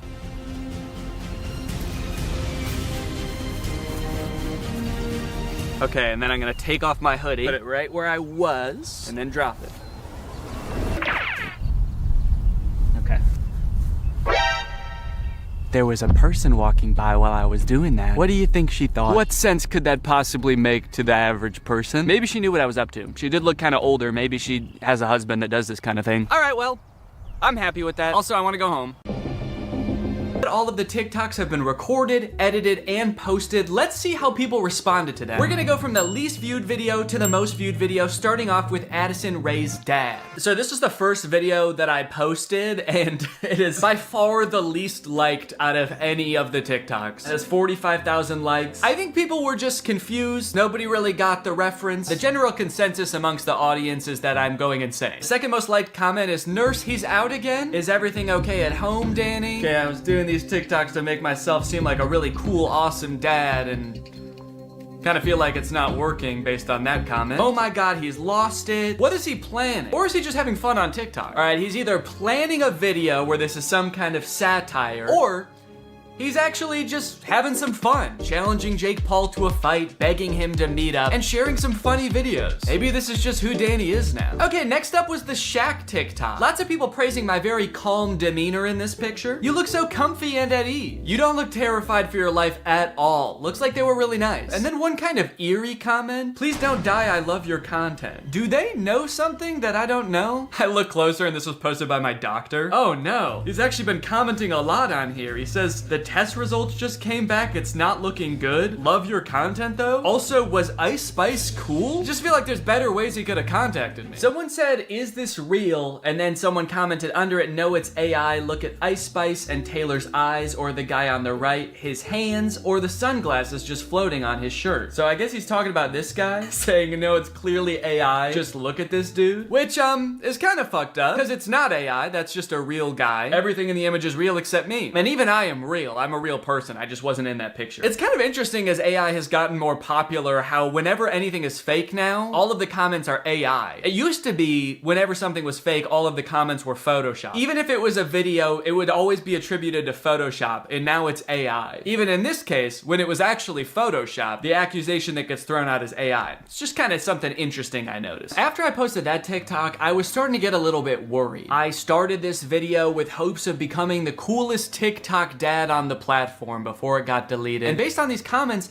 I was beginning to worry that being a good dad didn't have anything to do with TikToks or Ice Spice. But don't worry, the comments on this UFO video fixed all of that. Thank you, Danny, we all say in unison. A modern Shakespeare brought tears to my eyes. I saw this on the news, so heartbreaking. Thank you for saving our children, Danny. Wow, this gave me chills. The things we'll do to protect our children. I mean, I don't exactly know what you did in this video, but thank you for doing it. You definitely did something to protect our children, I think. I would unironically watch this as a movie. Yeah, this TikTok was good, but I just wish it took 2 hours. Oh, Danny, where do I even begin? You are the light to my world. You are the sunshine, Danny, my only sunshine. You make me happy when skies are gray. You'll never know, dear, how much I love you. Can't talk, saving the world. All right, second place, the silver medal of dad TikToks goes to the Scooter in the Woods TikTok. Raking in a whopping 1.1 million views, 295,000 likes. People are really vibing with oversharing strange location dad. One fun thing about posting all of these videos is seeing people comment trying to guess what the video I'm working on might be about based on all of these seemingly unrelated TikToks. None of them have anything to do with each other, so people's guesses were all over the place. But the most common guess, and the one that had the most likes on this particular post was, I'm guessing these videos are him doing AI prompts and seeing which ones go the most viral. Which I think, in a way, goes to show how far AI has come, where I'm replicating real videos that people have made, albeit adding my own little comic twist to them, and people assume that they were generated by an AI. It either goes to show how good AI is, or how bad I am. Either one. Someone said, too creeped out by Danny's facial expressions to even read the words. That's right, baby, that's my whole plan. I creep you out so much with my facial expressions that you don't even get a chance to notice I just admitted to burying someone in the woods. And finally, my most popular TikTok with 1.6 million views, POV Dad. With such praise as, this has to be for a video, and Danny, this is brain rot. You know, as a father, it's really important to me to have a positive impact on the minds of the next generation, so it means a lot to me that you would say that. Wonder what the new video is gonna be. What, a guy can't just fantasize about his imaginary daughter getting mugged and then his ragtag family coming to her rescue without people getting suspicious? I think that really says something about society today, and as soon as I figure out what it says, I'm gonna be pissed. Look, at the end of the day, we can laugh and giggle at all of these TikToks, but I think it's important what I learned from all of this, which is nothing. But you know what? I love being a dad. It is the best part of my life. I love it so much. And being a dad is an important job. And if you're a dad and you're working hard to give your kids a good life, there's nothing wrong with getting online every once in a while and posting a silly video or two. Sometimes you just gotta post on TikTok to take the edge off, baby. So here's to all the dads out there. I will toast my Dr. Pepper Zero to you. Clink! Alright, well thank you guys for watching this video. I hope you enjoyed it. If you're new here and you're not subscribed yet, make sure you subscribe and turn on my notifications to join Greg. I'll see you guys next time. Bye-bye. Stealing content. When is it okay? When is it just inspiration? When is it just hopping on a trend that everybody's doing? When is it not okay? Is there a gray area in between? What about this guy? You cannot make this up. You cannot make this up. You can't make this up. He's stealing the same intro over and over from himself.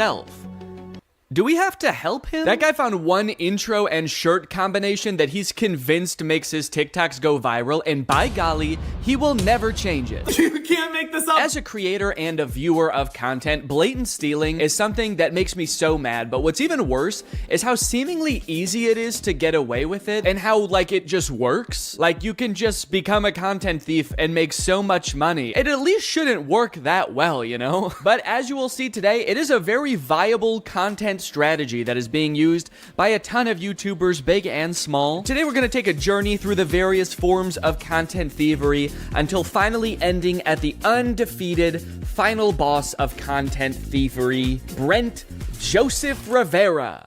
I don't know if his middle name is Joseph. I just wanted it to sound like he was in trouble. Go straight to your room, young man. Go straight to your secret room that you built in your house. You march right down to your secret Starbucks, and I don't want to hear a peep. So on this journey, I want to start with the most straightforward form of content stealing. Step 1, screen record someone else's content. Step 2, upload it as yourself.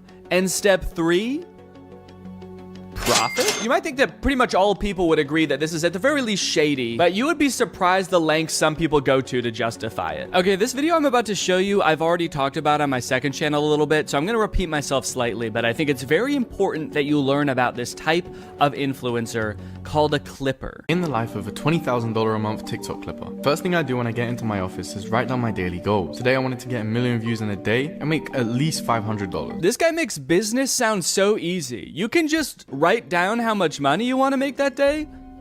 Do you make that much money? So I go and sit at my desk, pull my phone out and get ready to start my shift. The first thing I do is go and search for popular YouTubers to screen record. I sit down at the desk of my fully furnished office with a maxed out PC in front of me, and I go on my phone. He proceeds to screen record a popular YouTuber's video and then combine that with some gameplay footage, which he also didn't make himself, and then he posts it on TikTok. One of my videos last month made me $1,200 from one video. But what about today? How much money did you make today? Was it $500?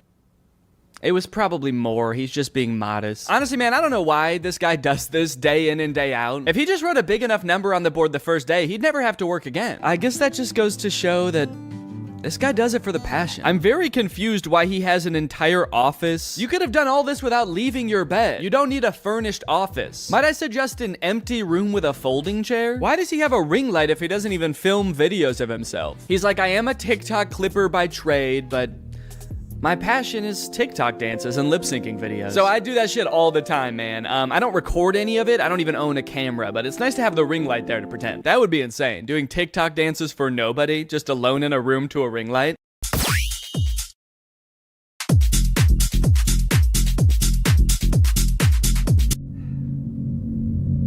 Anyway, gotta get back to clipping. Now, before we go and call this guy lazy or uncreative, I do think it's important to note this guy actually does make original content. He makes TikToks and he does use a little bit of AI, but at least he's not stealing from another creator. So maybe we should check that out before we judge. POV, you're a TikTok clipper making $20,000 a month using just his phone. First thing I did today was go and take a look at the view because I've decided to wake up in Malaysia just because I can. After going into the bathroom, completing my daily routine, I put my shoes down and I get ready to head out the door. I wanted to go check out some of Malaysia and kind of see what it has to offer, so I had a look around the hotel just to see what I could find. The views around here are insane, and they even had a pool on the roof, but the heights made me start feeling a little bit sick, so I decided to go back to my room and get ready to start my shift. Okay, this whole video is like a minute long, and this whole section is all before he shows the content that he's making. A lot of these kind of digital nomad types pick jobs where they don't have to do too much work and they earn passive income so that they can travel the world, experience life. It sounds pretty fun. But I feel like from this video, this guy like hasn't figured out how to do that yet. He's like, okay guys, here's my life as a content clipper. I get up, I go to the bathroom, then I put my shoes on the floor and I put my feet in the shoes. That's where the feet go. And now I really want to go check out the city, guys. So I go over to the window of my hotel room and I look at the city, and then I go upstairs and I look at the city from up there, but then I got too scared. So I went back downstairs and I looked at the city from my window again. Create a ChatGPT story. First prompt I put in is I tell it to generate me an Asian baby. After it does that, I ask it to make it eat rice. Wait. Then after 3 simple and easy clicks, I press generate video and the whole video is made for me with voice actors. Yours should look something like this. Show me an Asian baby. Make it eat rice. Mine should look like that? Should? So the clipper in these videos, Musa is his name, has made a bunch of posts arguing that everything he does is ethical because he participates in what is called ethical clipping. If any YouTubers would like to debate me on the topic of ethical clipping, DM me. I genuinely believe it is a win-win in every regard and completely ethical from all angles. In a perfect world, I understand why he's saying it's a win-win because he's making money and theoretically the creator that he's reposting is getting exposure. If he's taking the clips off YouTube and putting them on TikTok, then a new audience, the TikTok audience, is now being exposed to that creator. From personal experience, though, I don't really think that that's usually the case. I think usually if a clip of a creator goes viral on TikTok, the people that are liking and commenting on that video are the same audience as their YouTube audience. They're just seeing the content again. So while he thinks of himself as sort of advertising for that creator, it's more like he's selling counterfeit merch. The community notes on Twitter was quick to point out that this is intellectual property theft. And so this whole operation is not so much a career as it is a crime. From what I can tell, this doesn't really make a huge difference either way. I more so have a problem with how lazy a form of content creation this is. But I think the weirdest example of this has gotta be Jason Derulo. Yeah, like from the song. Jason Derulo. About a year ago, I learned from a Jax Films video that Jason Derulo is a rampant content thief. This is not a joke. All he does on his YouTube channel is like make a face at other people's TikToks while blasting his own music over it. But here's where it gets kooky. As I was editing this video, I noticed something strange. So I took some of his videos and played them side by side and confirmed that yes, Jason Derulo 100% reuses his own footage across multiple videos. Not only is he doing the laziest form of reaction content, which in and of itself is the laziest form of content, he's not even filming a unique reaction to every video. I don't like this at all, man. I don't like that he's edited into the corner, like he's not reacting to the video you're watching. This looks like I'm scrolling on TikTok while FaceTiming Jason Derulo. And he's smiling into the camera like, man, I can't see what you're watching, but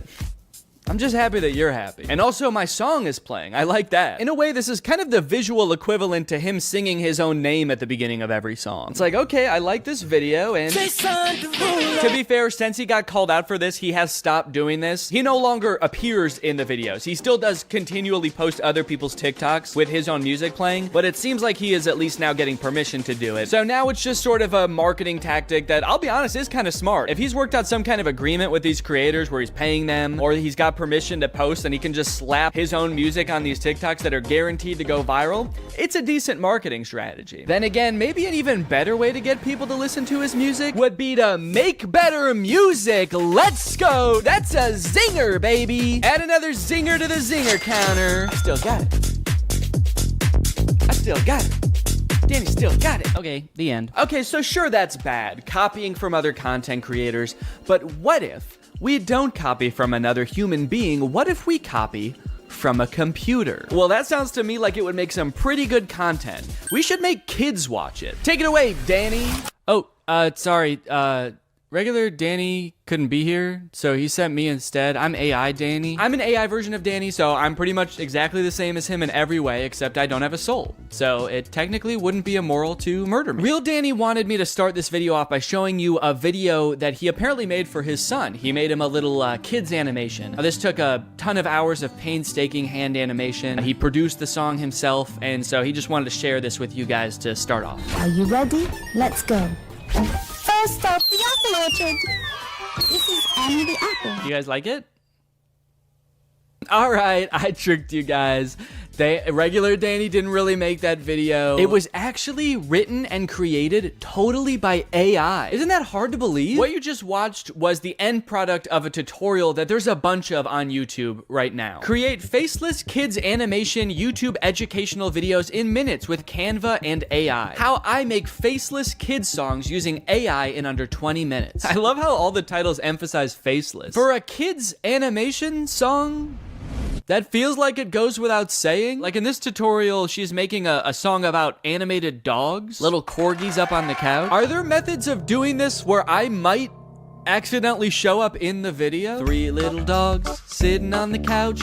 Here is the guy who made this video. Hello kids, I'm trapped in the computer. Please let me out, it hurts so bad. Wiggle, waggle, wiggle, waggle, here I come. In this method, she uses AI for pretty much everything except the animating of the dog. But literally everything, even from coming up with the original idea for the song, she does with AI. Give me 10 song ideas for kids songs. It gives us the idea. It says a song that teaches kids about colors using the metaphor of a rainbow. The metaphor of a rainbow? I don't think you have to use a metaphor for that one. I don't know if you know this, but rainbows actually have colors. Like a lot of them. So now the next thing you need to do is generate the song. So in order to do this, you need to grab your instruments and the choir, get your mic ready. Hold on, don't click up. I'm just kidding. You don't need to do that. We'll copy this spot, which is the idea of the song, and then you'd paste it in. And then the other thing you need to do is describe the vibe and the genre of the song. So in order to do this, you'll come back to ChatGPT. So this process is really awesome for me personally because as you guys know, I'm really passionate about creating kids songs, but I just don't want to have to learn how to come up with the ideas or write the songs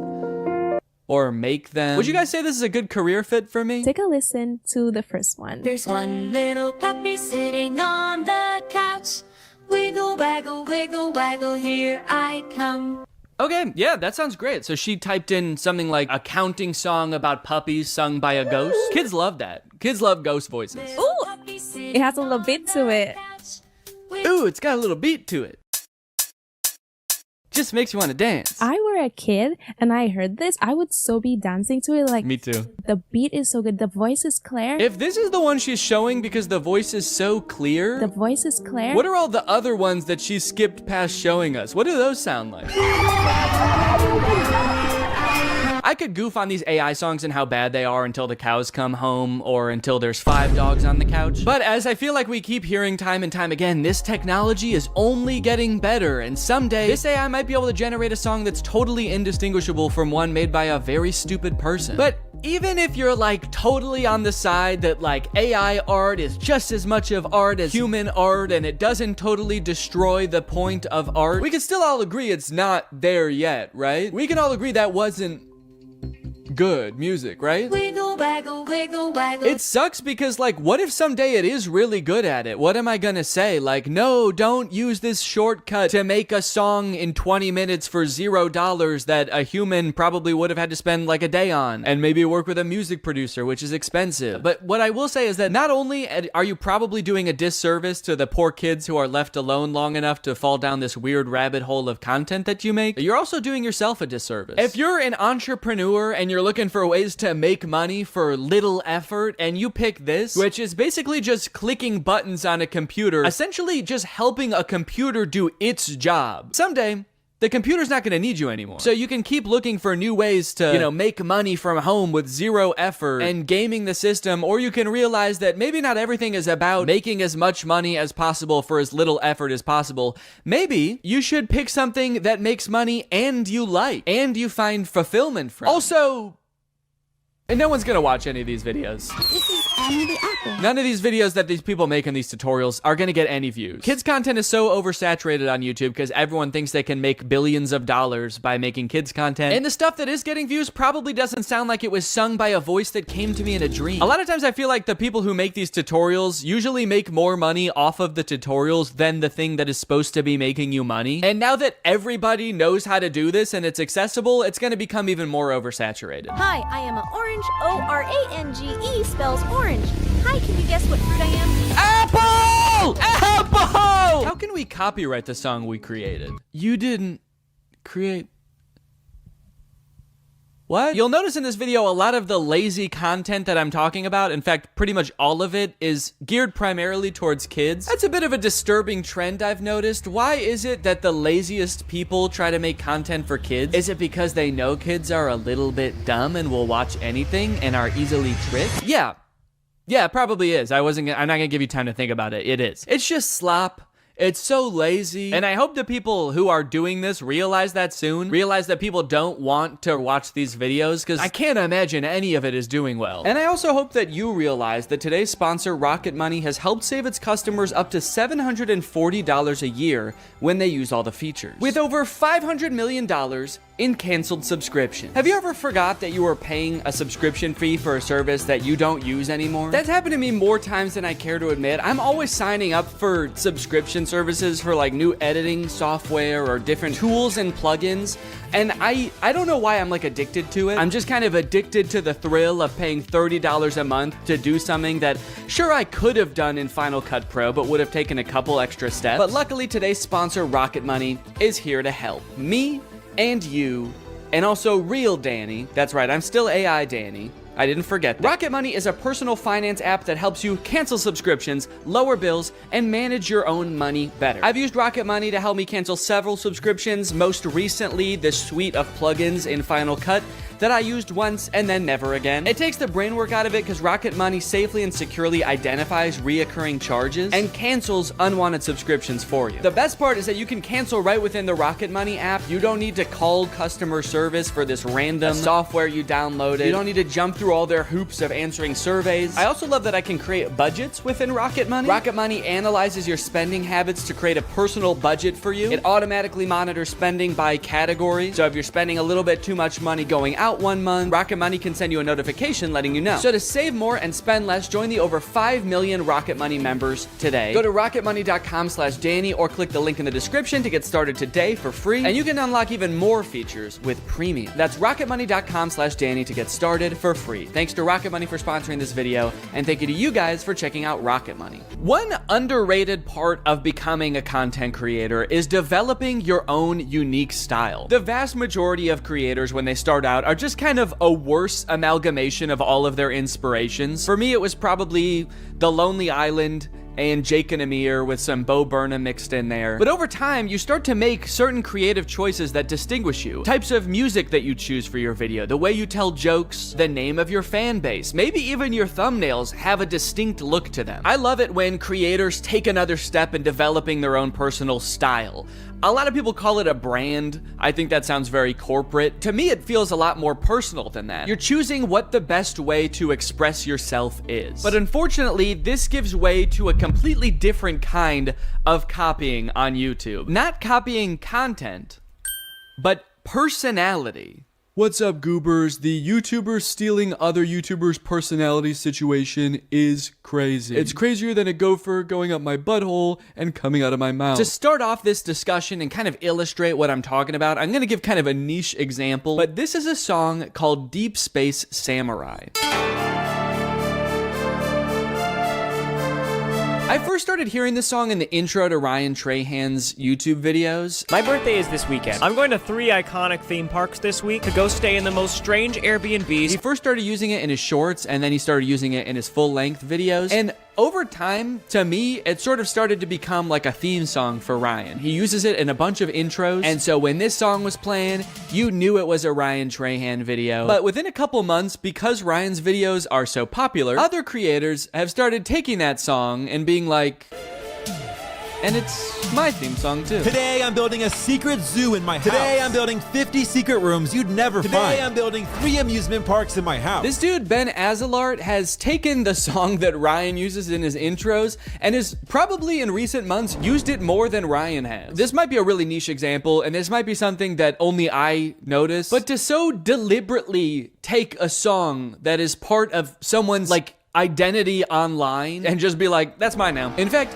it's even more mine than it is yours, is crazy. There's other stylistic choices that Ryan in particular has pioneered that a bunch of people have started using, especially this one. The white screenshot of an app or a review with the rounded corners. A lot of times it's got a 1-star review on there. They've become a staple of Ryan's brand, and so of course, a bunch of people have started using that also, and oh, well, that one's my thumbnail. Okay, yeah, so I might have done that too a little bit. In my defense, the corners are not rounded, and also Ryan helped me come up with that thumbnail idea. This is kind of a weird line because this happens every time a YouTuber gets big and kind of takes the platform by storm and there's a lot of hype around them. I remember when Casey Neistat got big and suddenly every vlogger was putting these sort of lo-fi beats into their drone montages. And it's weird because at one point that was Casey's thing, and so to take that from him was specifically taking it from Casey. But at a certain point, it gets used so much that it just becomes part of the YouTube meta overall. There's so many people doing it now that by using it, you're not really taking one person's thing anymore. You're just kind of designing thumbnails the way people design thumbnails in the year 2024. Going back to Ben Azalart, the whole secret room thing is another one of those things that I don't know who thought of it first, but whoever did, you're a genius because that's all kids channels post anymore. I built a secret zoo in my house. I built 50 secret rooms you'll never find. I built a secret soccer field in my room. I built a secret tree house in my backyard. Who is this man hiding from? You're an adult, dude. You can just have a gaming room. Go ahead, dude. Treat yourself. You've earned it. I built a secret McDonald's in my room.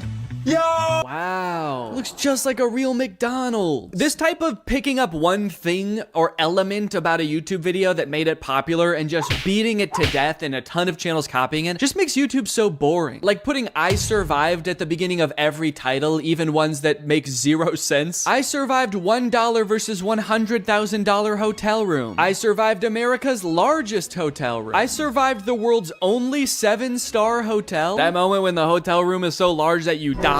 It's so big that you're dead now. When the hotel has 7 stars, the first 5 stars are to indicate how good it is. The last 2 are throwing stars. Run!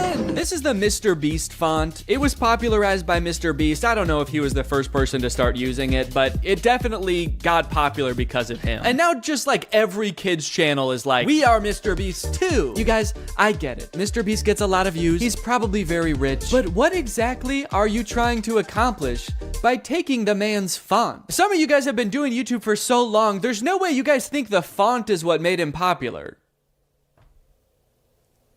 You guys don't think the font is what made him popular, right? The Stokes twins are the king of copying other people's content. Here they use the Mr. Beast font in this Eating 100 Years of McDonald's video, where they eat McDonald's food from 1950 and 2050. All right, I'll admit it, that was not the 100-year range I was expecting.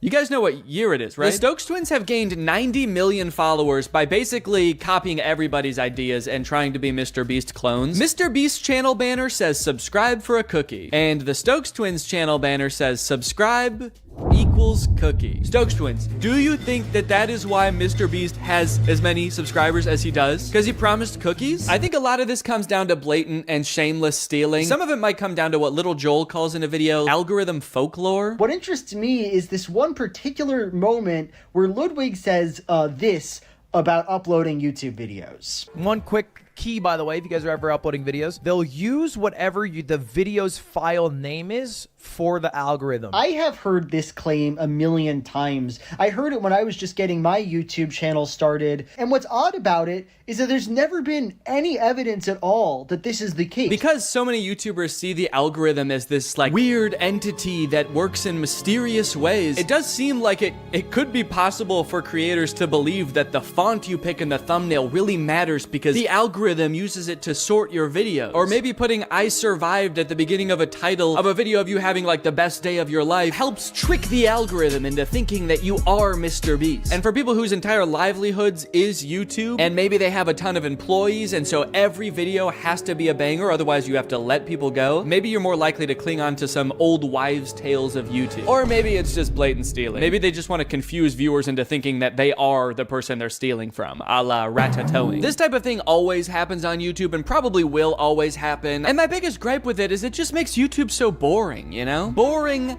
unlike this next guy I want to talk about. Ladies and gentlemen, give it up for the king of stealing content on YouTube, Brent Joseph Rivera! Go straight to your room, young man!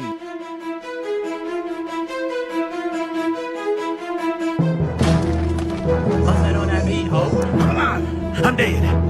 I'm watching TV. What's up, guys? I'm recording this part of the video from the secret gaming room I built in the White House. It's very possible you've seen videos about Brent Rivera stealing content before. He's been doing it for years, and I think he's the final boss of content theft for 2 reasons. Number 1, the way he steals the vast majority of the time is just pure plagiarism. It's not like he's re-uploading other people's content. He's using other people's ideas, but pretending like they were his ideas. And 2, longevity. Brent has been making content since Vine. I really feel like he should know how to come up with his own ideas by now. Like I said, we all start out taking inspiration from other people, but like, I think you've been doing it long enough where you don't have any more excuses, Brent. You gotta kind of learn how to make videos on your own. And it actually is strange because he copies from other creators a lot, but sometimes he does come up with his own videos and makes original thumbnails, and they do decently well. So why does Brent still resort to stealing so often? Does he just do it for fun at this point? Like for old time's sake? In a way, he's kind of like the Hamburglar of YouTube. He's like, I just am a thief. I don't know what you want me to do. It's part of my identity. I could choose not to dress like a burglar and wear a little burglar mask, but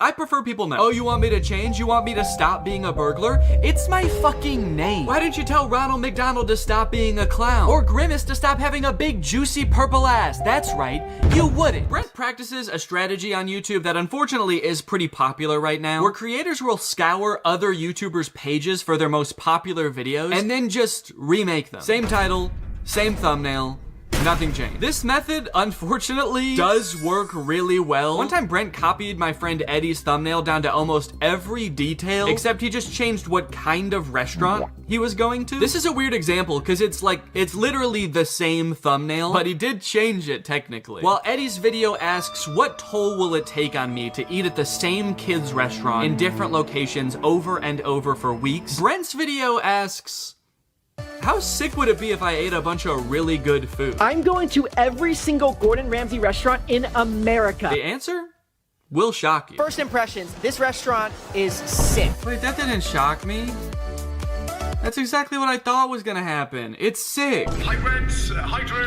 It's Gordon. Oh, there's no way that's you. Of course it's me. That's why I'm FaceTiming you live. Listen. Why did he say it like that? Now I feel like he's not FaceTiming them live. Now, to be fair to Brent, he actually did credit Eddie in the description for using a similar thumbnail to him, but then he deleted that credit and changed the thumbnail to be copying this YouTuber instead. Brent, what's going on, man? Are you okay? He's like on a mission to copy as many YouTubers as possible. He can't even copy one YouTuber per video anymore. Now, while his thumbnail stealing is pretty bad, to give him credit, the actual videos themselves are usually pretty different. They're mostly just scripted sketches like this video, I expose the world's most evil teacher. This thumbnail is copied from a Rebecca Zamolo video, and in her video, Rebecca is testing one-star teachers to make sure they never teach preschool to her daughter. Today we're exposing the worst rated teachers. Zadie's gonna be going to preschool soon, and we cannot let her get taught by any of these horrible teachers. Still don't really know how that works exactly, but Brent's video is about a principal of a middle school who tells Brent that if he can spend the entire day with the world's strictest teacher, then he can become principal for a day. Last week, the principal of the world's strictest school proposed a bet that if I spent a full day with the world's strictest teacher, he would let me be principal for an entire day at Iron Will Academy. I don't know why the principal is making this offer to Brent, a man in his 20s with none of the relevant training. Perhaps more concerning though, I don't know why Brent is so eager and determined to become principal of a random middle school. I don't know about you guys, but I'm scared to find out. About Good what? morning, Stop! This is the last person I want to see on my weekend. The last person you want to see on your weekend is the principal of a middle school you don't go to? Guys, you're all adults. He has no power over you in this circumstance. Just tell him to fuck off. Do it. Tell the principal to fuck off. In this kid's video, tell him to fuck off. So they end up spending the day with this strict teacher, and sure, she's like mean to them, but honestly, I would be too. I wouldn't want these three strange boys becoming principal either. Ow! What? Oh my gosh! Why are you slapping me in the face with a hot dog? Because it's funny! What? Even the kids hate Brent and his friends in this video. They cheer when they get punished. One of the kids tries to beat the shit out of them. They're like, yeah, our teacher might have been bad, but at least she is a teacher. You guys are just three weirdos. I think we have to kill you. What are you doing with Miss Harshman's water bottle? Oh, I filled it up with toilet water. Bro, that's actually a really funny idea. This water tastes like... I don't know what their goal was with that. They're supposed to get through the entire day without getting in trouble. And they're like, well, maybe if we try to poison the teacher, she'll be so dead that she can't snitch on us. It's the perfect crime. So strange plot and bad morals aside, it is just a scripted kids video. They're decently well produced for a YouTube video. I mean, Brent hired actors, rented a location for this. Outside of the content theft, Brent truly is working hard to make the world a different place. On TikTok, on the other hand, he actually does just steal videos completely, word for word, shot for shot, no credit given the vast majority of the time. But actually, the most confusing example I've seen of Brent stealing content, and the one that has stuck with me the most for whatever reason, is his music. Brent occasionally posts comedic music videos, and I guess I have the assumption that when a YouTuber starts releasing music, it's kind of like a passion project for them. You know, maybe your regular videos have become too much of a full-time job when they used to be a hobby, so you start exploring new creative outlets where you can let your real creative spirit shine. Not Brent. This This is Brent's music video for Doing It Wrong, a song about that uncomfortable feeling when things are just a little bit off, like uneven hoodie strings, or eating bubble tape like this, or uneven pizza slices. And this is Red and Link's music video for My OCD, which is about that uncomfortable feeling when things are just a little bit off, like uneven hoodie strings, eating bubble tape like this, or all these other jokes Brent copied. It's my OCD, it's just my OCD. I was honestly very shocked when I realized this. I found it from this Reddit thread that basically accuses Brent of stealing their song. Red and Link's song is their most viewed video on their main channel. It's probably up there with some of the most crowning achievements of their career. The song has 62 million views, and then here comes Brent to steal it joke for joke, even including a sketch at the beginning that's super similar. Red and Link starts with this kind of like psychological evaluation sketch, and Brent starts with him talking to a psychologist. Brent even went out of his way to almost word for word copy a disclaimer that Rhett and Link put in their description. Note, we understand OCD is an important mental disorder that significantly affects the lives of millions of people. Brent's reads,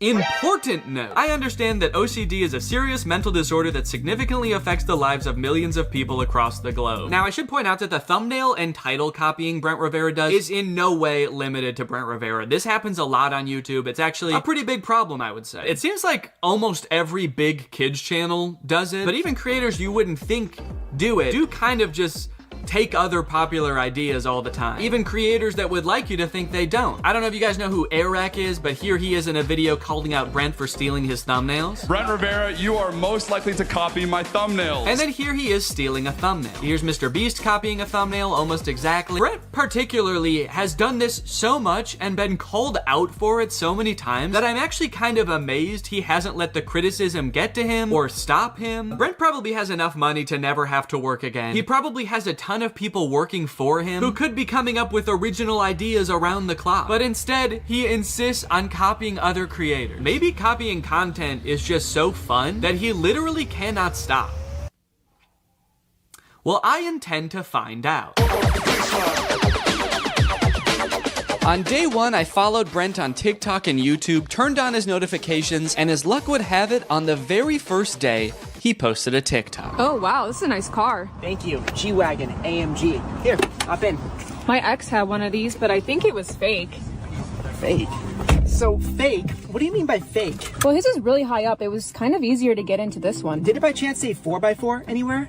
No, but there was a math problem here, 4 times 4 squared, but he doesn't like math. So basically the premise of the video is that his girlfriend's ex had a nicer G-Wagon than him, but it's so nice that she thought it was a fake G-Wagon because it had all these weird branding details. Brent swooping in once again with one of the most classic, relatable scenarios known to man. It's no wonder this thing has 40,000 likes. I have not only seen this type of video before, I think I've actually seen Brent make this video before. My ex had a fake Ferrari. Okay, if you search when her ex had a fake car, there's like a million videos with this same premise. Her ex having a fake Lambo, her ex having a fake BMW. So it's interesting because there is this fine line between copying a video and participating in a trend. This video has been remade so many different times by so many different people, it's actually hard for me to even find the original. So at this point, it kind of is a trend. Well, recreating this one's gonna be a little bit tricky because I don't have a G-Wagon.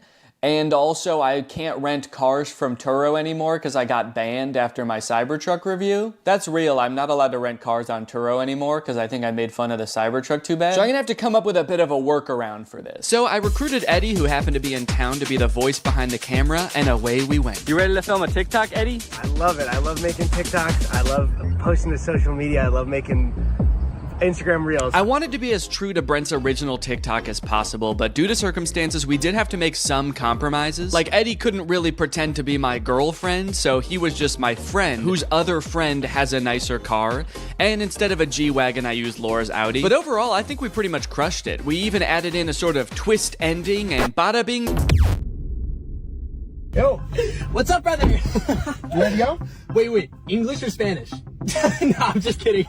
Just put the fries in the bag, bro. A level 10 yacht. Yo, I'm gonna rizz her up. No, don't. Are you Libby Dunn or just from Ohio? Chad, am I cooked? Never mind, sorry. What's up, brother? Oh, dude, look, a level 10 baddie. You think I have a chance? That's why I'm the Rizzler.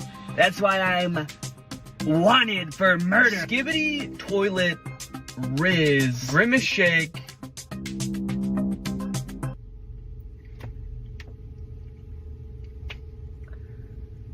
Okay, a couple days later, Brent has posted a second TikTok. I went and searched a bit on TikTok. I searched this caption, and I didn't find this exact TikTok anywhere, so this might be a Brent Rivera original. This is a bit of a trend, a person who speaks only in brain rot being like Gen Alpha TikTok slang. But I haven't seen any other in this exact format where it's two people talking in the car. So I'll give them credit where credit is due. They came up with an original idea. I will say, compared to the car TikTok that they just stole, this one is not doing as well. It has 50,000 views and only 5,000 likes. I was not thrilled to replicate this one. It was a little bit tough to get through. Not that the TikTok's like that bad. I actually thought that this dude Dom did a pretty good job. His delivery on some of the lines is pretty funny, like when he says, "Chat, am I cooked?" after trying to hit on a girl. Chat, am I cooked? I thought that was kind of funny. It didn't feel like a video I would make, so it just felt very unnatural to me. But anyway, let's go ahead and post it. So if Brent took inspiration from a different TikTok, it probably had like millions of likes. And then if Brent's ripoff of that got 5,000. Alright, just wanted to give you an update on the TikTok so far. After posting 2 TikToks, it does seem like people are starting to catch on that I might be copying Brent. Is Danny doing the same videos as Brent Rivera? So, you caught me. Yes, I am. So 2 videos in and people are already figuring out that I'm just copying Brent. So that just goes to show that if you want to copy other creators online, it's not gonna take very long for people to start noticing that you're doing that. I guess people were like, well, the first one could have just been a coincidence, but once you do it twice, then it's a pattern. And 3rd time is a charm. Once I do this one more time, people will be charmed by my video. Another interesting note is the TikToks are doing really well. The first one almost has 2 million views, the second one 2.3 million, and I think they both have more likes even than Brent's TikTok. This one has 300,000, the second one has 500,000, and Brent's TikTok, oh wait. Oh, did Brent? Oh, okay, Brent deleted his TikTok. I guess it wasn't getting enough likes. That's crazy. He just deleted it because it wasn't doing well enough. That's actually pretty surprising though that it didn't do well because mine did great. Mine has 500,000 likes. I don't know, Brent. I would post it again, honestly. This one's crushing. So now that I've posted 2 TikToks and Brent has posted 2 TikToks, but he's deleted one of them, it's kind of like I'm more Brent than even he is.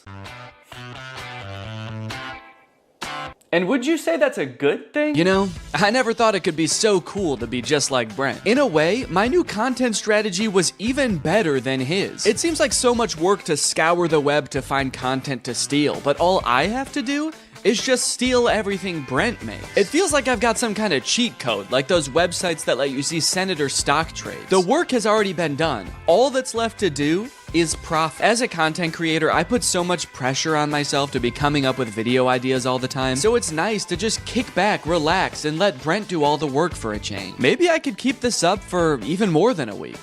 Maybe I could do a month, even a year.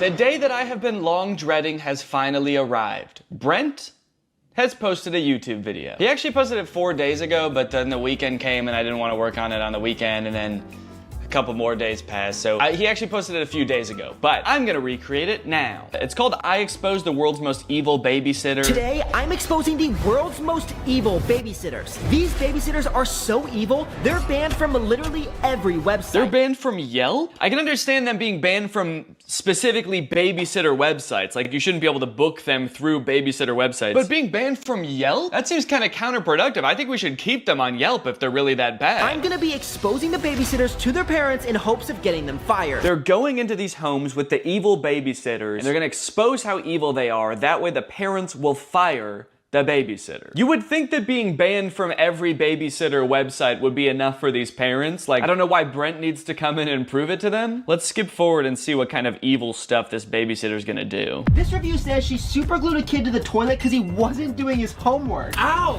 Well, that's a crappy situation. Oh, that's kind of a crappy situation. Child abuse. Yeah, that's not good. And things were bad right from the start. Can you believe these people? What am I getting honked at for? a-hole! I like that this evil babysitter is just an elderly woman that doesn't drive well. She's evil! You know, just watching her, she knows damn well how to drive. She's just doing this on purpose. And then a lot of the video seems like Brent and his friends pulling pranks on these babysitters. So they may be evil, but you know, Brent is kind of fighting fire with fire. Two wrongs doesn't make a right, Brent. You all leave. Okay. Now, what is going on? You go stand in the corner. Why is my daughter in the corner? Okay, so they throw a fake party to get the babysitter mad at the kid so that the babysitter yells at the kid, and then they have the parents come back in after the party has left to be like, look, she's crazy. They had a party, a mariachi party. She's yelling at this girl for throwing a party. There's no party here. So it seems like in this one, they've basically framed the babysitter. So I'm gonna have to recreate this video, at least the title and thumbnail. But luckily when Brent copies a video on YouTube, he usually doesn't copy the actual video. He just copies the title and thumbnail. So I can kind of do the same thing. I can use the same title, same thumbnail, but then make the video itself kind of about whatever I want. So I thought about doing a commentary on the world's most evil real babysitters, but then I started to read up on it, and it was way too depressing for a comedy video. I don't know if you guys have ever heard of this crazy website called The News, but there's some crazy stuff on it. Anyway, I found this YouTube channel called Generation Hope that basically makes low-budget Darman style videos, and they had one about an evil babysitter, so I got to work filming a video about that. Then I took a picture of myself for the thumbnail, and uploaded it to my second. That night I couldn't sleep. I couldn't help thinking about something I'd said earlier that day. Two wrongs doesn't make a right, Brent. I thought by stealing content I could have some fun, grow my following, and most importantly, to be honest, kind of give Brent a taste of his own medicine a little bit, but is it worth it? That night, Brent posted 2 more TikToks that I was supposed to steal tomorrow. Both stolen from other creators, and sure, if I stole them, it could be really awesome, and I could get a ton of views. But the TikToks are so similar to the original that I wouldn't just be stealing from Brent. I'd be stealing from the person he's stealing from, too. Would I be giving Brent a taste of his own medicine? Or would I be giving the original creator a second taste of Brent's medicine? I've already gained 50,000 followers from the 2 TikToks I've posted. Stolen TikToks. What am I gonna do? What am I gonna do? Alright, I do have to recreate these 2 final TikToks in order to complete the challenge. But I need to do so in a way that doesn't affect the original creators. So, I'm gonna recreate the TikToks, I'm gonna edit them together, and then I'm just not gonna post them. There we go, perfect. Okay, so this video is called POV Your Older Sibling is Being Nice. And nice is in quotes, so it's a bunch of scenes where Brent is acting nice. He's giving his sister the last ice cream bar, he's giving her money, but he's doing it in a classic older sibling way, where he's basically being kind of mean about it. There's only one left. Here, have it. Really? Yeah, take it. Why? Take it! Jeez. Hey, Lexi, got you a coffee. Wait, what? You got me coffee? Yeah. Wait, did you get me a straw? Oh, yeah, here. This one's yours. Wait, how much was it? No, keep it. Here. Lexi, keep it. Here. Keep it! So we're gonna film that here today. I got Jake here, he's gonna help me film it. Jake, say that you're gonna help me film it. I'm gonna help him film it. Okay. I just had to check to make sure. Oh, there's the last one. Here, you can have it. Really? Take it. Why? Take it! Wait, why? You got me coffee? Yeah. Did you get me a straw? Yeah, right here. Oh my god. Oh, this is your food. Oh, how much was it? Here. Oh, keep it. No, here. Keep it! Here. Keep it! Keep it! Ah!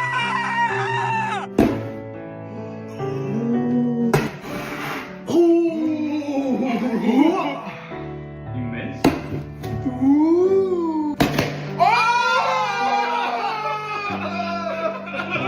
All right. That's it. A week's worth of Brent Rivera content in the bag. And you know what? I feel really good about posting those videos. I got to have my fun. I got to steal some content, make a couple videos that I knew full well if I ever did decide to post them would go so freaking viral. In fact, I had so much fun that I'm gonna keep doing it. Forever. Every time Brent posts anything online from now until forever, I am going to recreate it word for word, shot for shot, and then I'm just gonna hold on to it. So Brent, next time you steal some content, just remember, bro, I'm gonna be in my own house by myself, stealing it too. So if you're ever feeling alone, just remember that.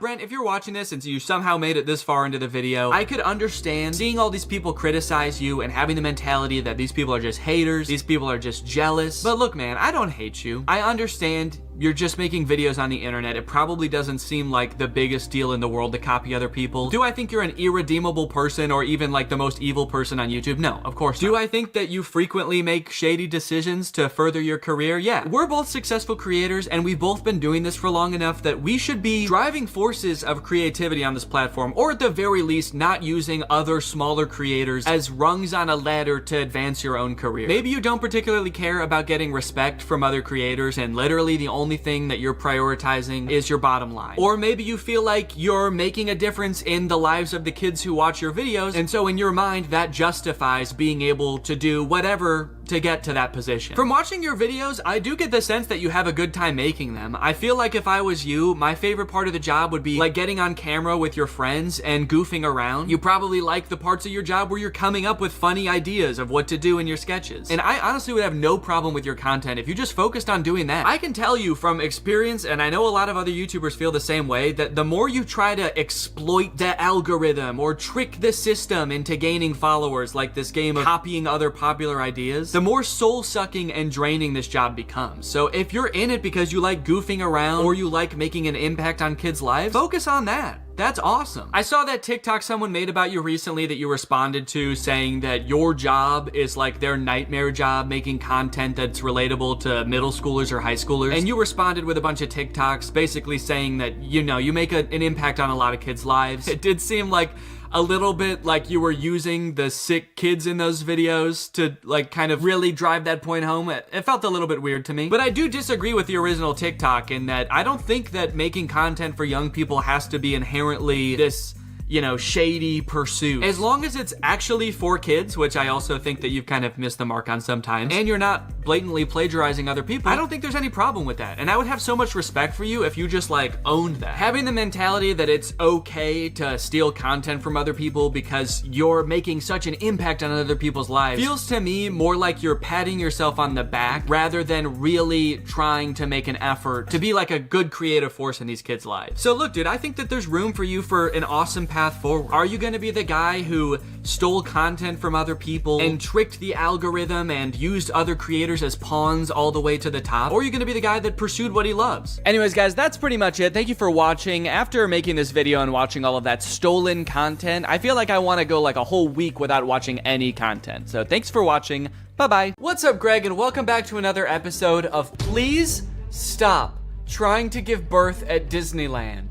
Please. Did you guys know about this? I just found out this is a thing. Women are trying to give birth at Disneyland in order to get a free lifetime pass. Don't do that. As I'm sure you guys are aware, because Disney is such a huge company with so many adoring fans and they're, you know, people love going to Disneyland, there are a ton of like urban legends and lore surrounding the Disney parks. You guys may have heard of some of the more outlandish ones, like there's one that like Walt Disney's head is like frozen and buried somewhere at Disneyland or something, or like it's like Buzz Lightyear's head on the Toy Story ride or something like that. But today I wanted to sort of dive into some of the urban legends surrounding the Disney parks. Mostly the strange things that Disney adults do at the Disney parks. Although some of these things are so weird that I hesitate to call these people Disney adults, some of these things are a little extreme. Kind of feel like I should call them something else. These people are like Disney extremists or something, I don't know. The first one, like I said, women flock to Disneyland to give birth and get a lifetime free ticket, which is such a bad idea on its face. Like, please give birth in a hospital, give birth where there are like medical professionals around and not like a chipmunk. And the worst part of it is obviously this perk is an urban myth and does not exist. This is not a real thing. Laboring women have shown up at Disneyland in the hope that their bub will be born there and get a lifetime free ticket. But guess what? That perk is an urban myth and does not exist. Important to note, this article is Australian. That's why they're calling the baby bub. They're talking about a baby there. They're not talking about like a bottle of champagne or something. I'm going to Disneyland and giving birth to that bubbly dude, which is also what I call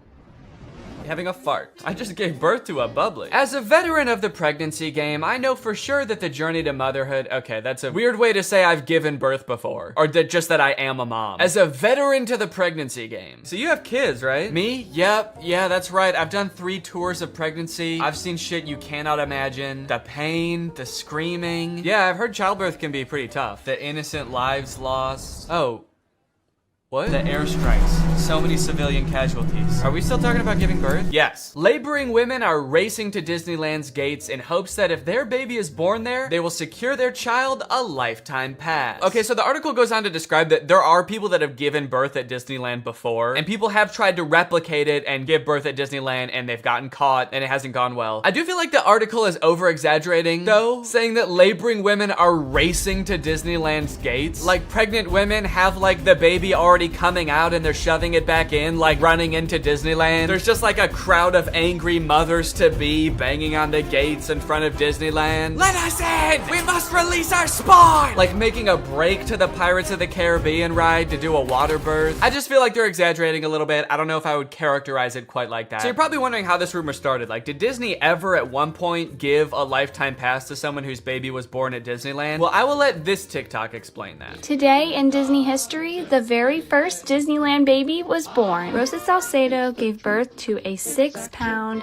10-ounce baby girl on a bench on Main Street, USA, right outside of the Plaza Inn. Can you imagine visiting Disneyland as a family of 2 and coming out as a family of 3? Yeah, I can actually. But not because I'm gonna give birth. I'm gonna kidnap Donald Duck. You're my child now, Donald. The perfect happy family of 3. Husband, wife, and my uncle Donald Duck, who I've been holding at gunpoint for the past 16 years. There have been 4 babies born at Disneyland, and all of them have been girls, but only one has their own Disneyland birth certificate. So that might not have sounded significant, but that's actually how the rumor started. The first baby that was born there, Teresa, got a birth certificate that was just like a Disney birth certificate that says like, this is the first baby to ever be born at Disneyland. And I guess like word got out that this baby got some kind of special certificate, and then people just started assuming like, oh, that's a lifetime pass. That baby got a lifetime pass. And from that moment on, has just been a rumor that if you give birth at Disneyland, your baby gets a lifetime free pass. So honestly, if you're like that big of a Disney fan and you do this, you don't even get a lifetime pass. You still have to pay to go to Disneyland. It's just your baby that gets in for free. And I kind of feel like babies get in for free to Disneyland anyway. Is that true? Children under the age of 3 get in free to all 4 theme parks and 2 water parks at Disney World. There you go. You want your kid to get in free to Disneyland? A better conspiracy would be just pretend they're 3 years old for their entire life. That shit could actually work. The article goes on to talk about a time where someone has tried to sneak in to give birth at Disneyland, and they hid in the bathroom while going into labor until I guess employees had to like assure her that her baby would not be getting a lifetime pass, and then she was like, oh, okay, fine, then I'll just go to the hospital. Once they assured her that she would not be receiving a lifetime passport, she came out and accepted the ambulance ride to Western Medical Center where her baby was born shortly thereafter. I don't know about you guys, but it kind of sounds like she failed the test. If you know anything about Disneyland, you know how well the cast members there, all of the employees, all the staff, all the people in costumes are trained to like respond to every circumstance. It sounds like you just entered the giving birth at Disneyland experience, and honestly, you didn't make it to the end where you get the prize. It also says that this discussion board, The Laughing Place, has some hilarious forum chats about this topic. So I guess other people have been like sharing stories about this happening on this forum, but when I clicked on it, it turns out that it doesn't exist anymore, which kind of sucks because I wanted to find out more times that this has happened, but honestly, it is probably for the best. Kind of sounds like they were talking about some pretty sick shit in there. You think you're gonna go to a Disney forum and see people talking about like, my favorite movie's Coco, but instead you see people talking about like, I'm gonna give birth inside of Pluto's house. I'm gonna go to Disneyland and get fucked by Goofy, and then Goofy's gonna be the father of my child, and I'm gonna give birth on It's a Small World. And I'm gonna make Elmer Fudd cut the umbilical cord. Is Elmer Fudd a Disney character? I actually don't think he is. But he's gonna be there anyway. And then me and my freak mutant, half goofy, half human child will both get lifetime passes. Free pass for life for my little freak. Passes or not, being born in Disneyland is a pretty cool claim.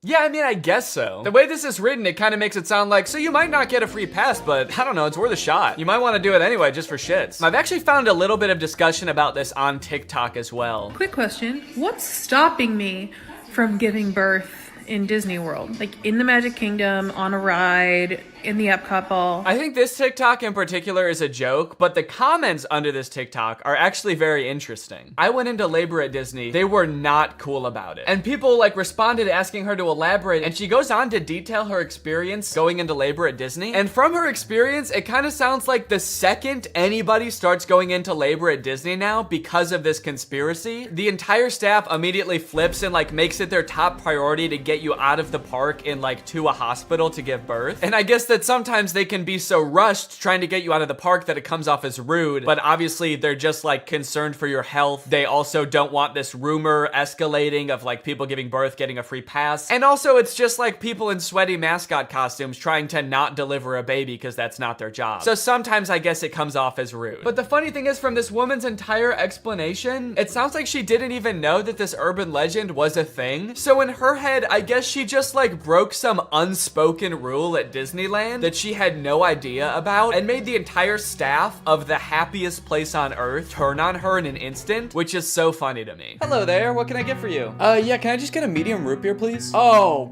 great. Oh, great, another guy here to put his balls in the root beer.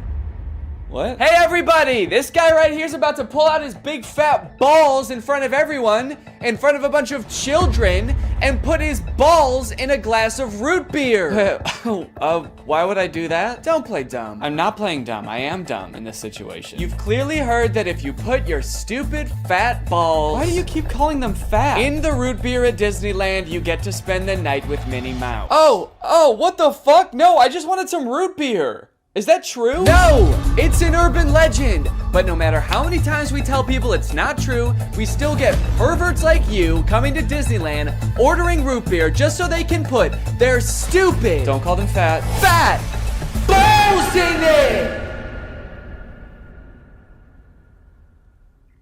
Oh, come on, man, don't cry.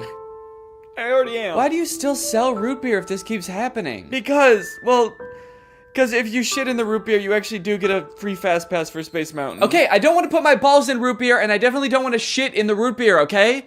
I legitimately just want to drink some root beer. Oh. Sorry, my bad, man. I didn't know. Okay, well, that's literally what I asked for, so here you go. Ah, what the fuck is that? It's Walt Disney's head. You said the secret code, so here's his head. No, root beer. What? I wanted root beer. I wanted to drink root beer. So no head? No. Overall, pretty disappointing that anyone actually believed this in the first place. In what world would Disney want to foster an environment where mothers are coming into their park, their theme park, to try to give birth? Especially if they're not like billing it back to the person that gave birth and being like, okay, here's your hospital bill, and because it's Disney, it was $1 million. Now, by now, it should be no surprise to you that there are some people in this world that want to spend every waking moment of their lives at Disneyland, especially their most precious moments in life, which is why you can also get married at Disneyland. Let's take a look at some of the craziest places you can get married at Disney World. Starting at $12,000, you can get married at the Haunted Mansion in Disney World. But just like expecting mothers trying to sneak into the bathroom to pop out a quick person, couples are of course also trying to cheat the system and avoid paying to have their wedding at Disney. So they'll just like sneak in with like themselves, maybe a couple family members and an officiant, and just like have the wedding in like a somewhat secluded area of the park. Here we have an article that details a San Diego couple sharing their secret Disneyland wedding story. Not many people can say they secretly got married in Disneyland's Sleeping Beauty Castle. 2 years ago, Gabriel and Andrea had been saving up for their dream wedding at Disneyland. However, when they began looking for wedding options at the park, the couple said that the cheapest option was $12,000. Instead, they decided to spend their life savings on a house. Great move, honestly. No complaints so far. That's a very wise choice. So Gabriel and Andrea decided to have a secret wedding at Disneyland. The couple gathered Gabriel's oldest daughter, an ordained minister, a witness, and packed their bags, heading for Disneyland for what they called a guerrilla-style wedding. Now, I don't know much about weddings. I've only had one, but I do know that you don't generally want to have them guerrilla-style. Like when we were planning our wedding, that word almost never came up, I don't think. Just imagining them describing their wedding afterwards, like, yeah, it was so romantic. We hid in the bushes for 8 hours in the hot Florida sun wearing camo paint, waiting for the crowds to die down. You know, just sort of waiting out the crowds and the gunshots, the airstrikes. Airstrikes? Then we popped out and I said I do. Happiest day of my life. Here's my favorite picture of the big day.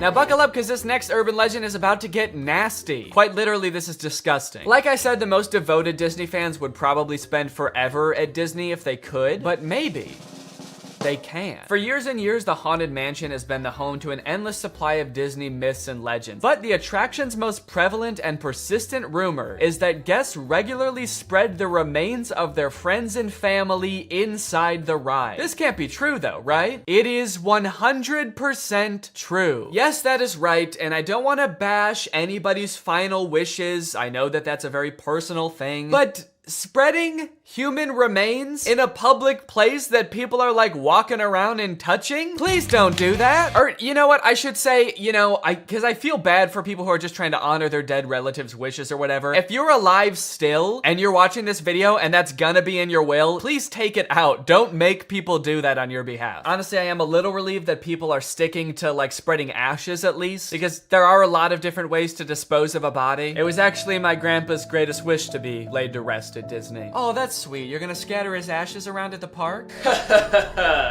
Not exactly. The Haunted Mansion probably has so much human ashes in it, it's not even funny, said one Disneyland custodian. Blah! That is the nastiest thing. Oh my God. Don't do that. Do not do that. Please. People scatter their loved ones' ashes in the Disney parks monthly. Can you imagine just like being on a ride and the person next to you is dumping out ashes? Disney employees are literally aware of this too. They have to follow special protocols every time this happens. The custodians are used to identifying and vacuuming up these ashes. I don't know why I was surprised to hear they vacuum them up. Of course they do. It's a literal human corpse, basically. Of course they get rid of it. The people who are like requesting this happen to their bodies must know this, right? They must know that some custodian that does not willingly work in like a morgue or something is going to have to take care of that. This sounds awful for everyone. If you're the custodian, you have to vacuum it up, but if you're the person that just lost someone you care about, you have to know that they're just gonna vacuum it up. They might even make you watch. They have you come identify all the places that you scattered the remains, and then they just like make eye contact with you while they're vacuuming it up. This is going in the garbage now. We're gonna throw this in the garbage now. Say bye-bye. So when you're laying them to rest in the happiest place on earth, you're actually condemning them to forever in the suckiest place in the world. Yes, that is a very funny joke. And people will put them anywhere too. Like flower beds, bushes, the lawn at Magic Kingdom, outside the park gates. Outside the park gates? They'll put this shit anywhere too, you know? Outside the park gates, on the highway on the way home, the McDonald's across the street, Universal Studios, shit anywhere. It doesn't really matter. I feel so bad for the employees that have to deal with this, honestly. That would be so scary. Honestly, even as a patron, you know, I honestly like going to Disneyland every once in a while. I think it's pretty fun. But next time I go, I am going to be terrified that I'm like touching human remains at all times. Especially now knowing that they put them everywhere. I'm gonna be eating a turkey leg and wondering like, is this actually some guy's leg? They're most frequently dispersed around the Haunted Mansion, which is kind of perfect if you ask me. Okay, this girl's actually a little bit too into it. But now this whole ashes thing, which is not really an urban legend, is actually true, has actually spawned urban legends out of it, as you can see here. Have you heard of the legend of the crying boy at the Haunted Mansion in Disneyland? The story goes a mother spread her son's ashes without permission from Disneyland, and you can see him crying as you're exiting the ride. Spooky. I wonder why he's crying. Maybe because his ashes are in a vacuum. Maybe because he was a little boy and his mom spread his ashes in the scariest ride at Disneyland. The mom was like, yeah, my son used to love this ride. Every time we would get on it, he would be screaming and crying and shaking because he was so happy and excited. So I decided this is the perfect place for him to spend the rest of eternity. In a rundown castle of pure terror. It's what my darling little boy would have wanted. All in all, it seems to me that Disney, this giant corporation that owns like every media property known to man, has their grubby little fingers wrapped around people a little bit too tightly. It's like you already have every movie and TV show. Do you really need people like begging to spend their entire lives at your theme park also? But even still, with people spreading their loved ones' ashes at Disney, people trying to give birth at Disney just to get free tickets, Disney is still trying their best to immerse you in their parks as much as possible to make you never want to leave. Recently, Disney opened up the Galactic Star Cruiser Hotel, which is a Star Wars hotel and experience. I think it's like a 2 or 3 day long experience where you are like in this hotel. There's like a story that you have to follow about shit going on around you. It seems very immersive, and to a pretty big Star Wars fan, honestly, it sounds pretty cool. But it is also $5,000, and instead of windows, your room has a screen that just shows a video of outer space playing. So, you know, just keep that in mind that you might go insane while you're in this place. With no concept of night or day, you just have to adhere to the Star Wars pre-approved activities. There's like stormtroopers patrolling the halls at all times. It's kind of like they wanted to build a Star Wars hotel, but they built a prison instead. I read through some of the Google reviews for this hotel. It's only been open for a little bit, so there's not that much to go off of. And honestly, there are a lot of 5-star reviews of people who seemingly really enjoyed it. I did think that this review was really funny. This person gave it a 1 out of 5, and they said, thought the experience was fun, but not worth the price. There are too many missions to keep track of, and you are always missing something. It kind of seems like they got like too immersed in the story and like started to believe that they really needed to complete these missions. This sounds more like the review of a disgruntled employee that like works on a spaceship. There are too many fucking missions, man. There's too much shit to do. The hyperdrive is gonna fail, and I need to fix that. Not to mention the First Order's breathing down my fucking neck, trying to get me to give away the location of my comrade. This place is fucking stressful. I think my favorite thing I've seen come out of this Star Wars hotel is this apparently now deleted ad for the experience that says strike unlikely alliances in your very own Star Wars story. Apparently when you come in, you can decide if you want to be like on the good side or the bad side. So this, holy shit, this place is metal, dude. This goes hard. It's crazy to me that you actually can choose to be on the side of like the evil intergalactic fascists, basically. You and your preteen daughter can don First Order uniforms and betray one of your favorite character's trusts, Chewbacca, giving away his location and leading the First Order directly to him, who will take him away to be tortured and then eventually executed. It might be a little too immersive. It might be. We're gonna start hearing people come back and you're gonna be like, how was your trip? You went to the Star Wars hotel, right? And they'll be like, the guilt over my actions will haunt me forever. But I did what I had to do. It was honestly fucking sick. I loved it. And honestly, like, if someone offered to bring me there for free, would I go? Yes, I probably would. Yeah, honestly, I would like to go 100%. I would like to go. And as if living in an intergalactic prison day-to-day life is curated by Disney. Oh gosh. I feel like we have so much chemistry together. Me too. This has been great. This date was a lot of fun. I really haven't connected with anyone like this in a long time. Fantastic. How likely would you be to recommend this experience to a friend? What? On a scale from 1 to 10, how would you rate my performance? Performance? I thought you were just like genuinely interested in me, like romantically. Oh, perfect. So a 10 then? I really opened up to you. And you opened up to me. That's all just part of the story living experience. It's Disney magic. So that whole story you told me about how sad you were that you had to release your pet into the wild because it had grown to be wild. That was the plot of The Fox and the Hound. What the fuck is wrong with you? Thank you for riding Disney's Love Connection. Please make sure you pick up all your belongings as you exit the ride. Are you an animatronic? Please do not try to fuck any of the animatronics. Are you all animatronic? Have a lovely day here at Am I the only person that lives here? Anyway, that's the end of the video. It's time to talk about our sponsor. What's up? It's me, a hacker, and I'm so excited to steal your data because you don't have today's sponsor, ExpressVPN. You see, sending data over an unencrypted network is a lot like sending a postcard. There's no envelope to cover up your info and protect your sacred message. So any old creep with a little bit of basic computer knowledge and a little bit of free time can come along and check out all of your private information. I'm talking passwords, financial details, hell, emails. I'm gonna look at all of it. I'm doing it right now. Hey guys, I was just kidding. It's just me, Danny. I wasn't kidding about most of it actually.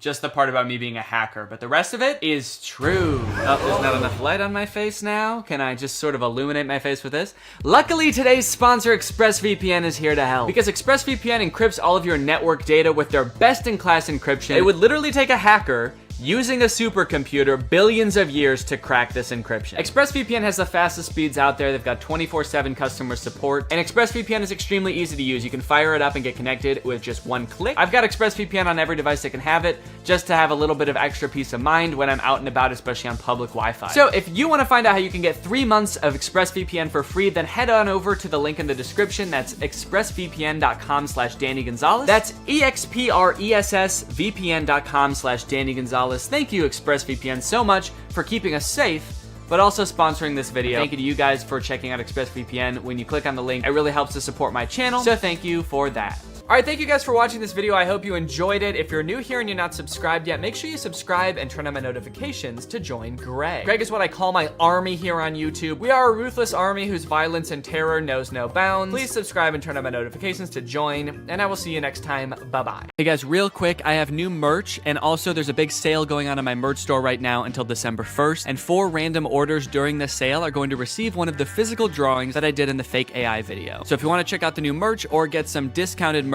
then head on over to DannyGonzalez.store, and now here's the video. Fashion changes fast. Like really fast. Looking at this picture of myself wearing a V-neck and cargo shorts feels like looking into an old photograph from the 1910s where like everybody in it is dead now. But believe it or not, this picture was only taken 2 weeks ago. That's how fast fashion trends change. Remember that weird t-shirt I was wearing at the beginning of this intro? I've already thrown it into a landfill. That's how fast fashion trends change. Styles change so quickly over the years, it feels impossible to predict what is going to be popular next year, let alone like 30 years from now in say 2050, which is scary to me because by then I'm gonna be old, I'm gonna be falling out of style, but luckily some experts think they've already figured it out. I found a few articles claiming to predict what the fashion of the future will look like. And if I can just buy all that stuff now, then I can become the ideal man of the future today. So my goal is to go through each of these 3 articles and craft one outfit based on what each one predicts. That way I can cover all my bases no matter what the future looks like.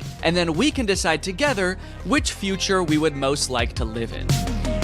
Okay, this is an article on a website called Dream Zone, and it's called 2050, the fashion of the future. Adaptable wearable technology. Most of us will live close to the printing house or have a 3D printer at home. Huh? What is this about everybody living close to the printing house? Like Kinko's? I do mess with the idea of 3D printed clothing though, that's kind of sick. The idea that everything you own can fit perfectly because it's like 3D printed, custom to your body, is kind of cool. Socks will recycle themselves. Wearing for a few days and discarding will become a thing of the past. I don't do that currently. Wearing for a few days and then discarding? We don't do that. That's something that you do. You made that up. Fashion trends will not get banned, but it will be made from paper so that everything which is old can be dropped off to domestic recycling. So what I'm getting from this article, 3D printed clothes and recyclable clothes. When I Googled 3D printed clothes, I came across this company called Zellerfield that makes 3D printed shoes specifically designed for your exact feet using scans of your dogs that you send them. They have a bunch of different models of shoe. This one's got a face on it. Actually, it's got 2 faces on it. It's got one on the front and one on the back. Voldemort-ass shoe. Incredible feel, fused 3D lattice with no stitching, glue, or weak points. That actually is kind of cool. So there's no stitching. It's just all assembled basically together. It's all one solid piece. Kind of like a Croc. Are these just Crocs? Easy to clean, breathable, machine washable, and odor resistant. It's breathable? It looks like a big solid chunk of rubber. I don't know what the consistency of this shoe is gonna be, but I guess there's only one way to find out. The process of scanning my feet was a little bit different than I anticipated. I wasn't so much scanning my feet, so much as taking one very specific picture of both my feet next to a piece of computer paper. To find some more kind of eco-friendly clothes like this article was talking about, I Googled clothes of the future and found this company Volbat. They make a shirt called the wooden t-shirt. This is the first t-shirt to be built from wood and colored with wood. Now it looks like a pretty normal shirt, so I guess they figured out some kind of way to make fabric out of wood, which is pretty cool. Unless this is all like an illusion and this really is just carved out of wood. I guess he's not moving that much in these pictures. What if it is just like a stiff board of wood and it actually doesn't have a back either, so you just put it on like a chest plate. So I'm gonna order a medium wooden shirt. Lastly, I found some compostable underwear. These are just boxers made out of 100% cotton, which means that if you put them in a composter, they will turn back into dirt. Made by nature and designed to return to nature in 90 days. You can soil them and turn them into soil. Add to cart. This article, What Will Fashion Be Like 20 Years From Now, is from the BBC, and it introduced me to a pretty interesting concept. The project hints at a future where we will all be able to download content to our clothing viewable through AR glasses and present ourselves differently to everyone around us. So the clothes of the future could be no clothes at all. We're all just wearing like AR glasses, and that's projecting the clothes onto us. I guess this would cut down on clothes waste. A ton of clothing every year is thrown into landfills, but if all the new new stylish clothes was digital, there really wouldn't be as much waste. That is, if you don't take into account the AR glasses that we're all going to be wearing, and how a new one will probably come out like every 6 months that have electronic components in them, and then those will be the things ending up in landfills. And also, we do still have to wear some clothes. Right? Or is the future just gonna be like people walking around looking like Fortnite characters in our AR glasses, but in reality, they're just naked? The most interesting part about this is that I actually found a company that offers this service already. It's called DressX. I actually found it because Sophia Nygaard made an entire video where she dressed up in outfits from this service for a week, and it's super interesting. You can buy clothes, digital clothes, from this website, and then you can try them on virtually. I guess you upload an image of yourself that you want to be wearing the outfit, and then you pay $20 for them to basically Photoshop you into the outfit. And it looks a little bit realistic. Yo, look at this, the Neo suit. I feel like when I upload this, they have to decide how big my ass is. Okay, I'm actually kind of liking these, dude. Whoa, look how big that hat is. Dude, that's crazy. Maybe I want to go with this one. It's $100 for this whole outfit, which could be worth it, depending on how it turns out. Yeah, I'm gonna go with this one.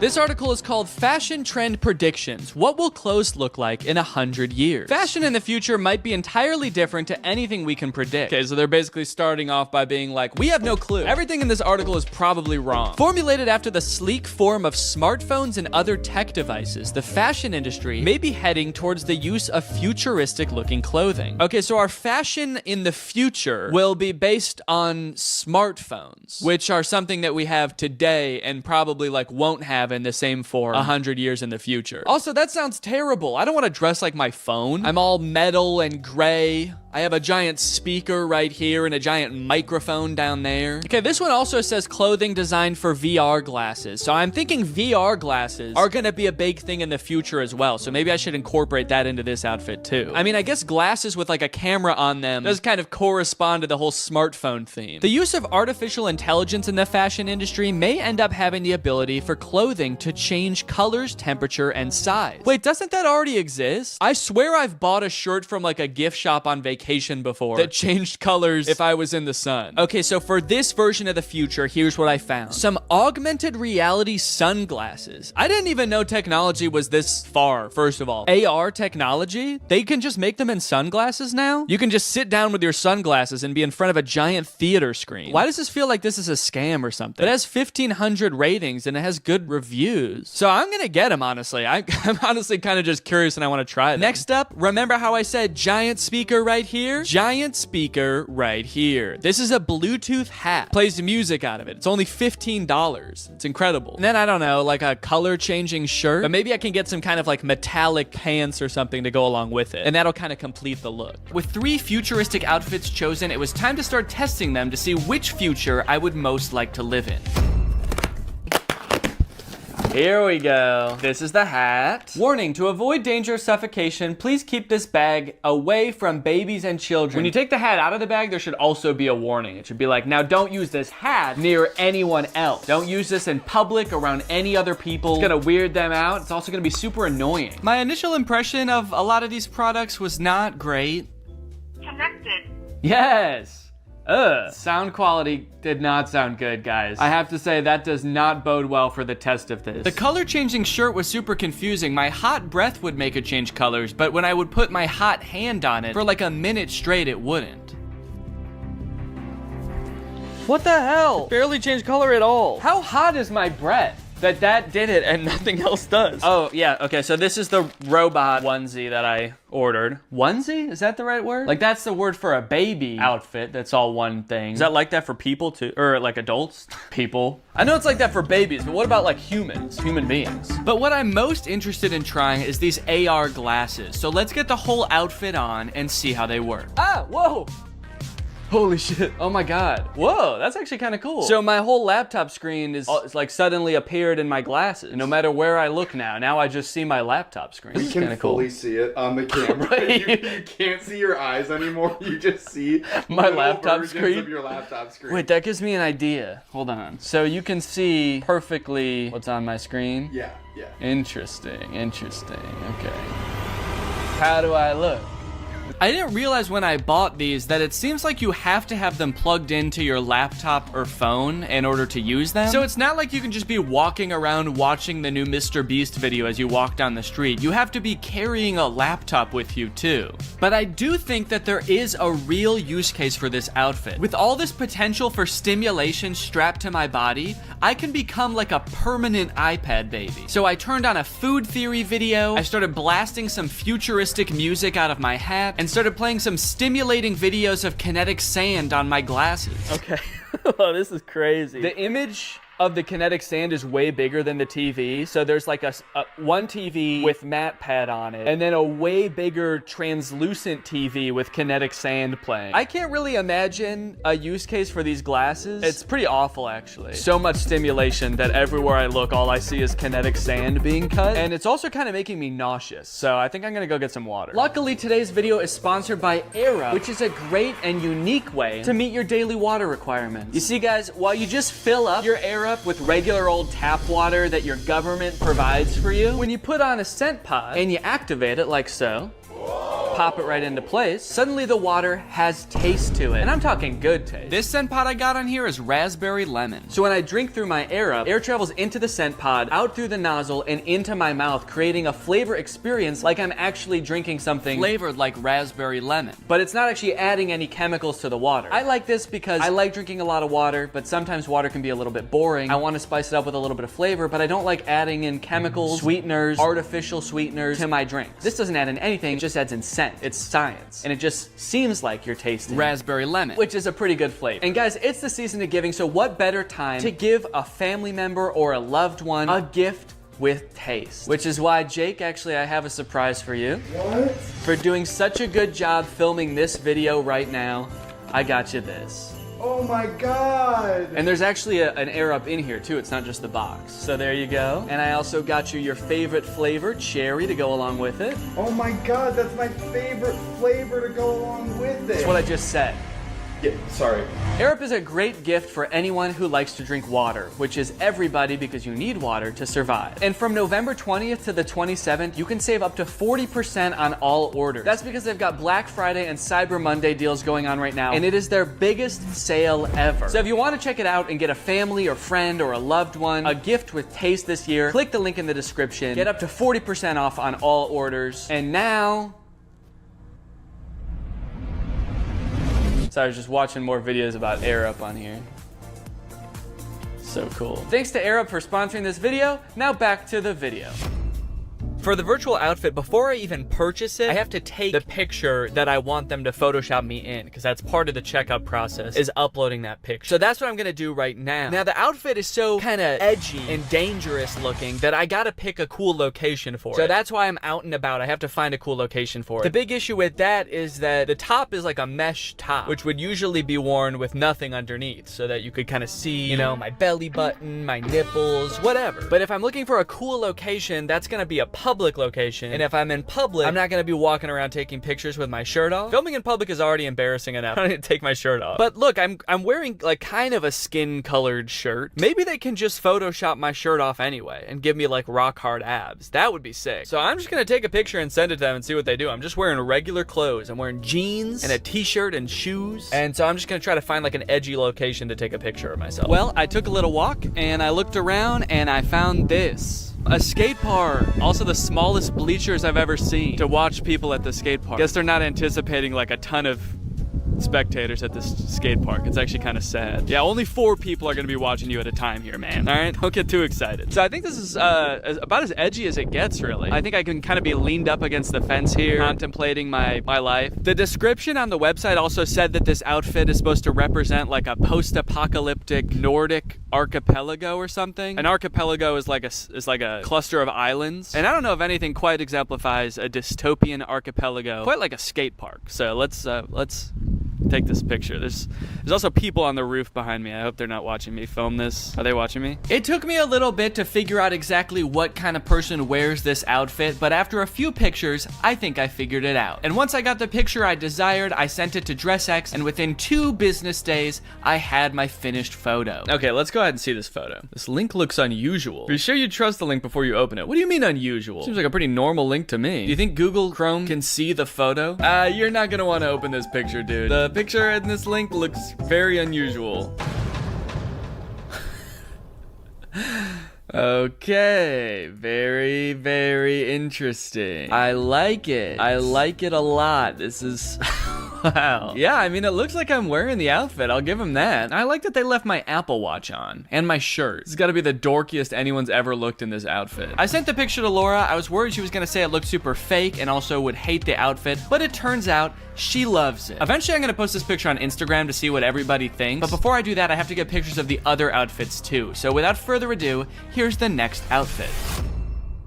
All right, well, it's been a month since the last part of the video that you just watched. Our son arrived about 2 weeks early, so I had a little bit less time to film this video than I thought. Whoops! So yeah, I'm a dad now. I've been taking the past month off of social media and just like taking a break from filming and stuff, just to hang out and get to know the little guy. He's awesome. He's very chill so far. Does a lot of sleeping, does a lot of pooping. And all in all, it's probably been the best month of my life. This has been fantastic. It's been amazing. Everybody's healthy. Everybody's doing great. The delivery went great. About as good as you could ask for, honestly. But being that I am a dad now, I do kind of have to reevaluate my content, you know? I have a son to raise. Do I really care about becoming like the trendiest man 30 years from now? My son's gonna be 30 years old in 2050. Okay? Or something like that. I don't know. Somewhere around there. Or do I really want to be worried about keeping up with the hottest trends of the future? Yes. Of course I do. Even more so now. This child is a very cool child. And you can bet he's gonna have cool friends with even cooler dads. You know they're gonna be showing up to birthday parties in the hottest 3D printed shoes and the stiffest wooden t-shirts, all right? So if I don't get ahead of the curve now, I'm gonna be a laughingstock amongst this boy's friends and their dads. Which is why I've got this one last outfit here before me, and I think this is really gonna be the one that takes the cake. So I unboxed the biodegradable boxers. Oh yeah, these will fit just fine. I unboxed the wooden t-shirt. First impressions? It does not feel like a shirt. Even my dog's natural instincts are like, ooh, that's a stick. Must fetch shirt. And I unboxed the 3D printed shoes and this hat. Whoa. Okay, they also sent me a hat. This very cool hat. Buy my shoes on Zellerfield.com. Hey, wait a minute. I didn't send them pictures of my head. How did they know how big my head is? Wow, dude. Okay, look at this. Wowee, man. These shoes impressed me from the moment I took them out of the box. They are breathable. Yeah, I can. That's actually kind of crazy. Wait, how does that work? And they fit pretty well. At first. Huh, well... My toe ends about here, so there's like this much space at the end of the shoe, but I actually think that that is kind of how you want shoes to be, because you don't want your toe rubbing up against the front of the shoe. So, okay. Why do I look like old-timey in this shoe? With this long sock and my pants ending there. I look like a pilgrim or something. For whatever reason, the left one is a little bit more uncomfortable. Let me stand up and just... Yeah, I can definitely still feel that a little bit. You know what? No, I think these are too big. I actually think they are too big in the toes. I feel like I've got a lot of extra space there. But I wouldn't know the full extent of it until I put the full outfit on to test. The very first thing I noticed is that when I put this shirt on, it was like weirdly cold. Like usually when you put clothes on, it warms you up right away, but the shirt has like a weird cooling effect to it. And it's like, it just feels cold on my body. Does it feel cold to the touch to you?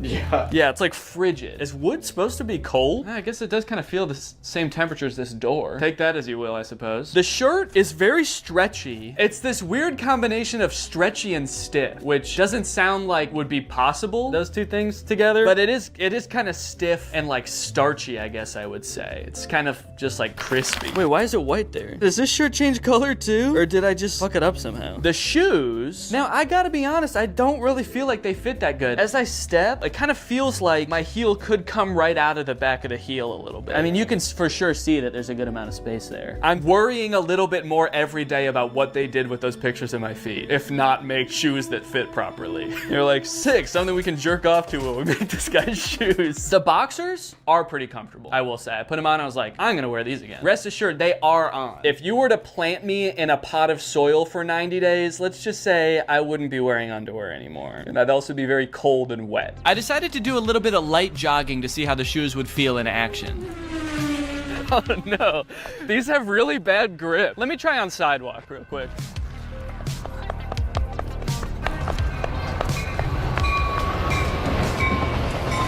Great, sorry. Let me see if I can race it. There's not a lot of grip on the bottom of these shoes, so when I was running on this gravel path, I kind of felt like I was like a cartoon character that like starts running for a little bit before they actually start moving. I will say that the issues with the fit are still ringing true. These feel very loose, especially on the heel, which when you're running is not what you want. They look like clogs. They look like old wooden Dutch clogs that they would wear in the old days. It looks like someone painted them blue, honestly, and put a face on them for some reason. Shirt hasn't gotten any warmer. It is cold outside. It's only 50 degrees out right now, so, you know, I guess I didn't expect it really to warm up, but it's cold to the touch. Like every time I touch the sides of my body with my arms, I'm like, ugh. And that's no way. You shouldn't feel like that when you touch your own body. Boxers still feel good, honestly. If I shit myself right now, I'd have no problems taking them off and just planting them right there. Maybe come back in 20 years and see a beautiful oak tree in its place. That joke's only funny if you know that I eat a lot of oak seeds. Yeah, I guess that's really all there is to this outfit. So guess I'm gonna go hit the dusty trail. To get a definitive answer as to which outfit is the best futuristic outfit, I decided to post each of them on Instagram and let my audience decide. This is gonna be such a weird thing to post right now. As of right now, I haven't posted anything since our son was born, so I've just posted that we had a baby, and then the next post is like me like, ah, in the scariest outfit you've ever seen. Yeah, maybe I should just caption something really ominous, like things have changed. Rate my fits, and then maybe some kind of little fashion emoji. The hell? Why are these the emojis that come up when you search fashion? It's a scroll and 2 fountain pens. Hello? Okay, it's been about 20 hours since I posted the pictures. Let's go ahead and see what people think about the future of fashion. Hat's not wide enough. Thank you for that, Drew. Whoa, okay, I'm actually getting a decent amount of positive responses. Love the pants, so cute, yes, cool. First one goes hard. First one is so fire. It seems like most people are talking about the first outfit. Dude became the Hat Man. Whoa. Wow, I didn't even think about that. I do kind of look like the Hat Man. You guys know that mythical sleep paralysis demon, the Hat Man? Dude,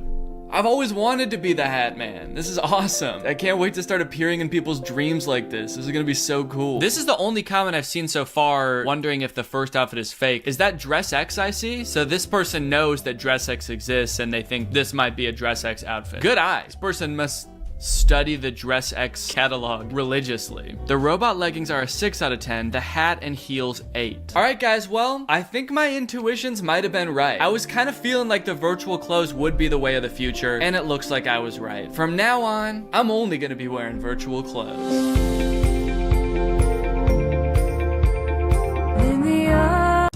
This house is a disaster. Toys everywhere. Dirty dishes in the sink.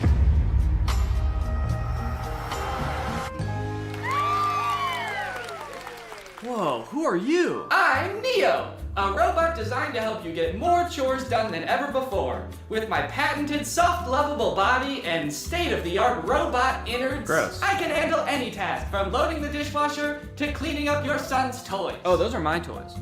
Oh! I'm so glad you're here. Finally, a fully automated robo-maid. Oh, well, technically I'm not fully automated. Let's get started right now. You said it. Here I go!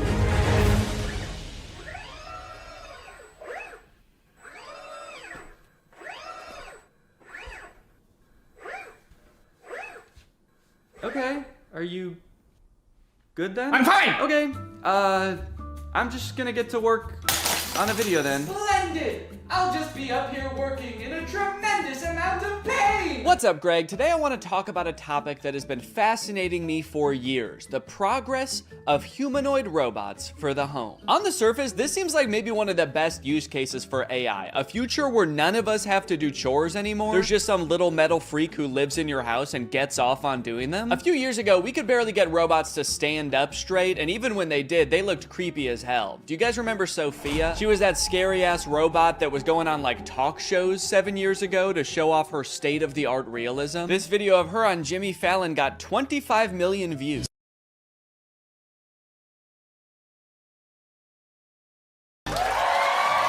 I think she thought they were gonna kiss, dude. Look at her hands reaching up to his face. She's like, kiss me, Jimmy. Kiss me like you did backstage. Jimmy's like, guys, I think your robot's acting weird. She's saying crazy stuff. Fuck me, Jimmy. Every popular video that Sophia was in was from like 6 or 7 years ago, so I'm not really sure what she's up to now. This is the last video that was posted to her YouTube channel. It was 5 months ago. Sophia, you know me, right? I'm your father. You know what I can't wait for? Is this the first time you've talked with a robot? I hope this isn't too weird. We're going to have to break you to rebuild you.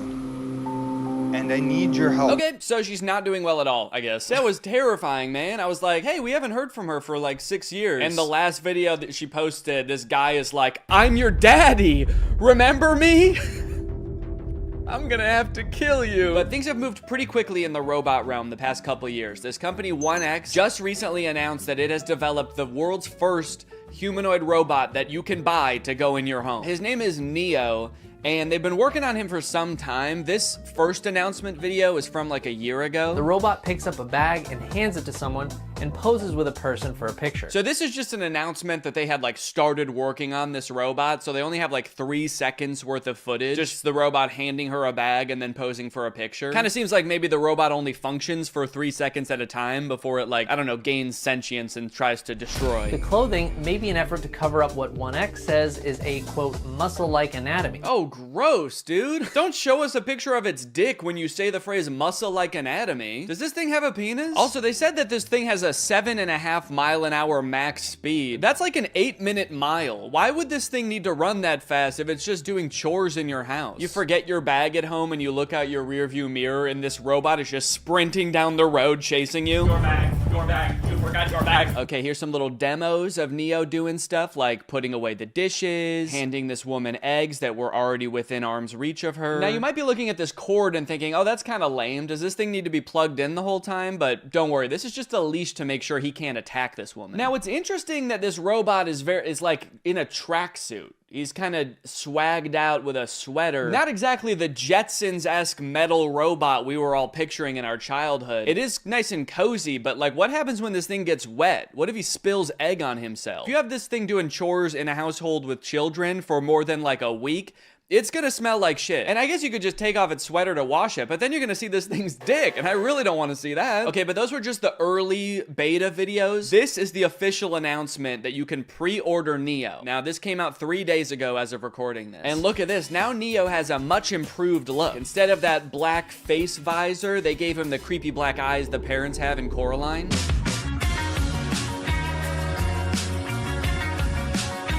They're doing this kind of creepy thing by shooting some of the video in what looks like 8mm film. Give it this kind of nostalgic look, almost like Neo's here, but he's always been here. Neo's always been a part of the family.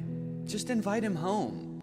Invite him in your bed. They're making clothes for Neo. This whole ad does kind of read like they want Neo to also be your friend. Yeah, no thanks. I don't want to buy a fancy Roomba that wants to be my friend. What's next? You want me to hang out with my broom? No chance. He's a coward. I grew up reading these beautiful books and watching these beautiful sci-fi movies where the future was all about how we as humans, we really focus on the things that matter to us. Yeah, I feel like in all of those sci-fi movies that have robots, they are about the robots turning evil. I think really what he should have said is, I grew up watching the first 5 minutes of every sci-fi movie. Neo's hardware comes packed with features like human-level dexterity and a 55-pound carrying capacity. Okay, wait, 5'6", 60 pounds? These are my stats too, that's crazy. 4-hour battery life, soft body? He's just like me for real. Ugh, that is a weird box. Kind of looks it's more like a cocoon or an egg. So you're gonna wanna make sure when this thing hatches that you are the first thing it sees. That way it knows that you're its mom. It might ask you to feed it worms out of your mouth. You can ignore that. It doesn't need them.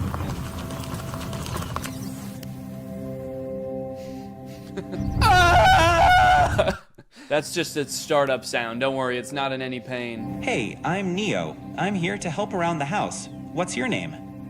Harry. Nice to meet you, Harry. Why is he so close to his face? I mean, Harry. I don't like how close Harry is to the robot's face. I'm Harry.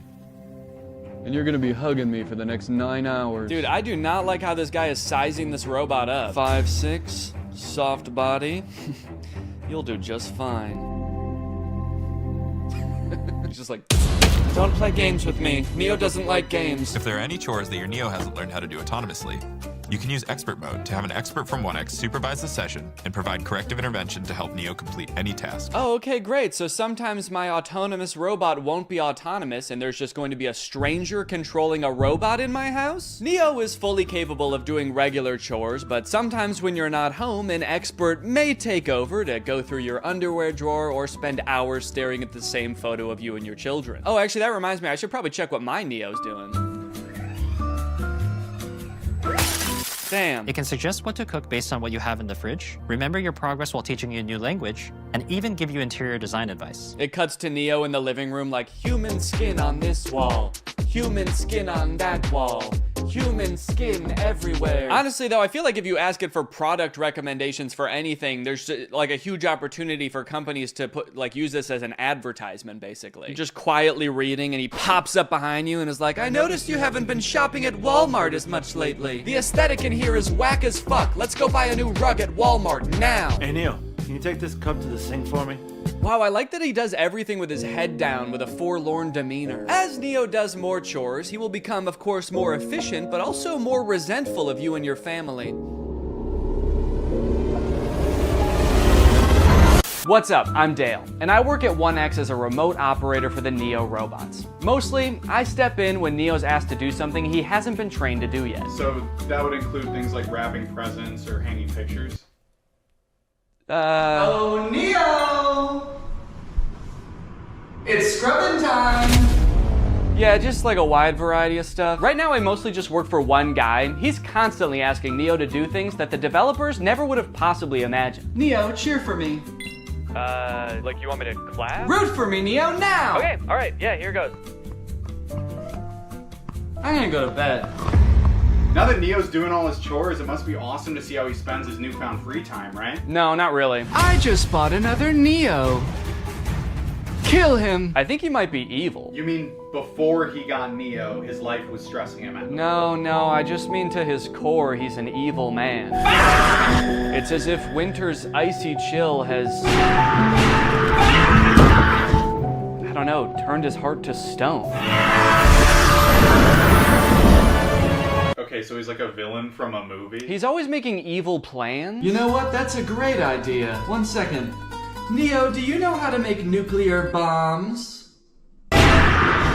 Now, one interesting question I've seen posed a lot when people are talking about humanoid robots for the home, does a robot even need to look like a human to be able to do tasks around your house? Like Roombas, for example, are vacuums. Like they just made the vacuum into a robot. They didn't need to make a human to hold a vacuum. And I think if we kind of expand our idea of what a robot can look like, you can actually make a more useful one. I saw this video a couple days ago of a robot that's meant to care for elderly and disabled people. The title of the video does say that this robot can solve the elderly care problem, which does have a bit of a sinister undertone to it, but I think it was designed with good intentions.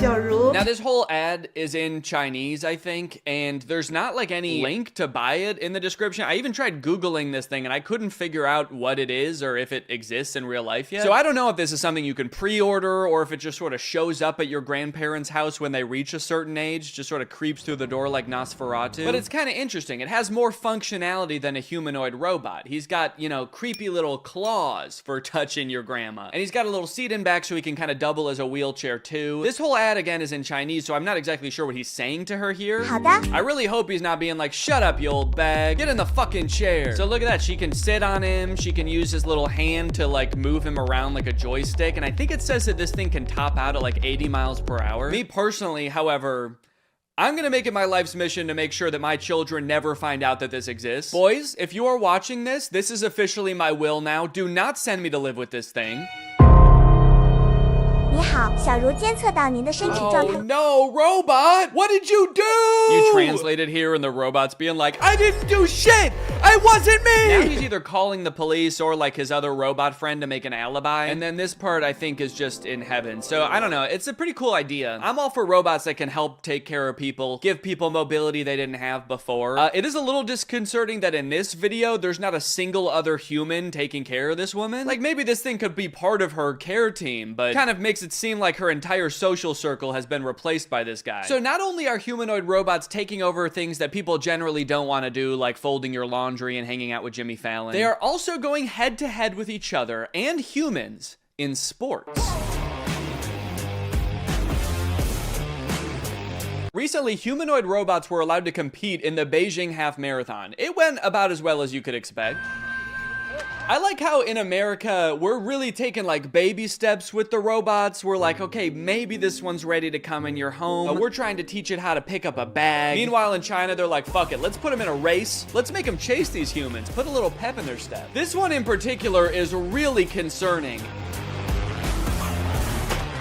I don't know if you can tell, it just has drone propellers on it. And unlike most of the other operators, she doesn't have like a remote control. She's got two ropes, like she's controlling a horse and buggy. And this thing is totally unwieldy. I mean, she has lost all control over it. Imagine you're a human who's been training for months for the half marathon, and you all of a sudden behind you hear the sound of propellers. You look behind you and this terrifying monster is careening towards you. Its handler's like, look out, I don't have control. Now, from this article, I found out a lot of the robots didn't even finish, but the fastest robots that finished did actually beat some humans with a time of like 2 hours and 40 minutes. Alan Fern, a robotics professor at Oregon State University, tells Wired that researchers who build these robots typically focus on trying to get them to complete tasks and respond differently in a diverse range of different environments rather than run as fast as possible. Yeah, I would say all of them except for this thing. I don't know if this thing is really meant to handle a wide range of environments. I don't know if after this thing crashed, they were like, well, it's okay if it's not that good at running. Really, this thing's just meant to care for elderly people. So now, if you like the concept of robots becoming extremely physically fit and being able to best humans in athletic abilities, then let me introduce you to the Robot Games. This again is in China. They hosted the world's first humanoid robot game. They've got events like running. He's actually not competing right now. He was trying to escape, but they've got soccer, boxing. I think they're going to add more events in the future, like hunting humans for sport. The competition featured 500 humanoid robots from 280 teams representing 16 different countries. Yo, wait, what is that guy? Dude, I like this little freak. Who is this? He's just got regular shoes on. Not even like running shoes. He's just wearing Vans. To some of the best robot fails of the whole competition.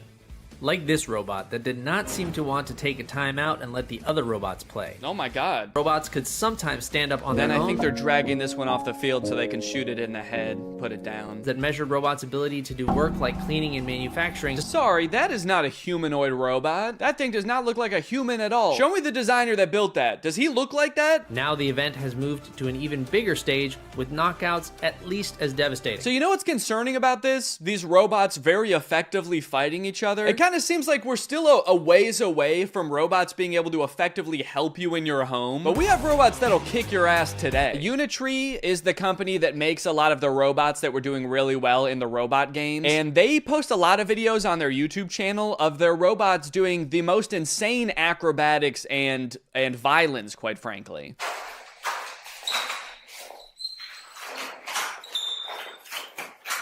Yeah, sorry, we haven't quite figured out how to get the robot to fold clothes. We've been focusing on much simpler and practical tasks, like triple axel backflips and disarming a man trying to defend himself. All right, now I do want to get back to the Neo robot because there is a huge glaring problem with it that I feel like is going to turn a lot of people off from it, and it's going to make it like insanely impractical. But I did find this article that's called "Famed Roboticist Says Humanoid Robot Bubble is Doomed to Burst." Now, I'm not a roboticist, let alone a famed roboticist like this man. But in this video, he's kind of echoing what I was saying earlier. Basically, he predicts in 15 years, successful humanoid robots will actually have wheels, multiple arms, and specialized sensors and abandon the human form. So the good news is, I sound really smart because he's echoing what I was saying earlier. The bad news is, the robots he's describing are way scarier than the humanoid robots we already have. He's like, don't worry guys, the robots we have in the future won't look anything like these ones. They're gonna have 8 legs, pincers, and feed on human bone marrow. Okay, so back to Neo. This is a video that the Wall Street Journal posted of one of the reporters reviewing the Neo's current state of development. And I think it was posted on the same day that 1X announced that Neo is available for pre-order. Yeah, so we touched on this a little bit before, because in their own ad, they even say like an expert might have to take over. But it turns out,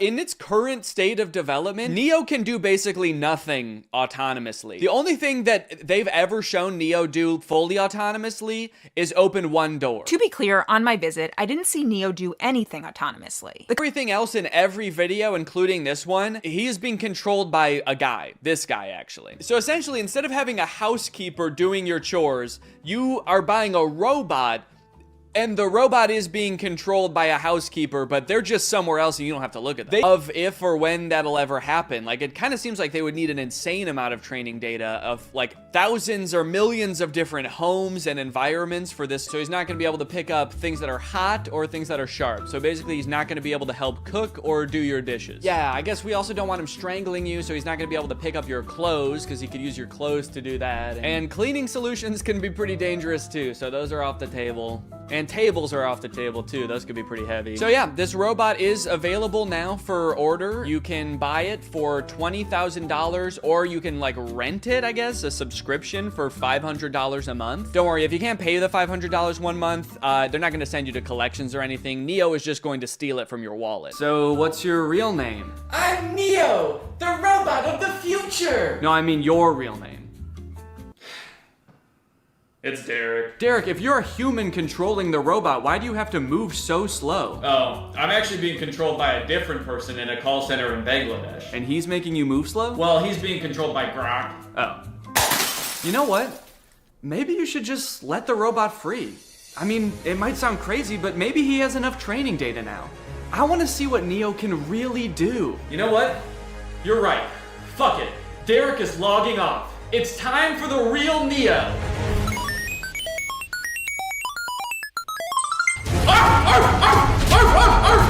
What the fuck? A dog? Why would you be a dog? Danny, this is Derek. I just realized he's been training off videos of your dog. He thinks he's a dog! Mail's here. Hope you don't mind, your upstairs window was open. Oh no!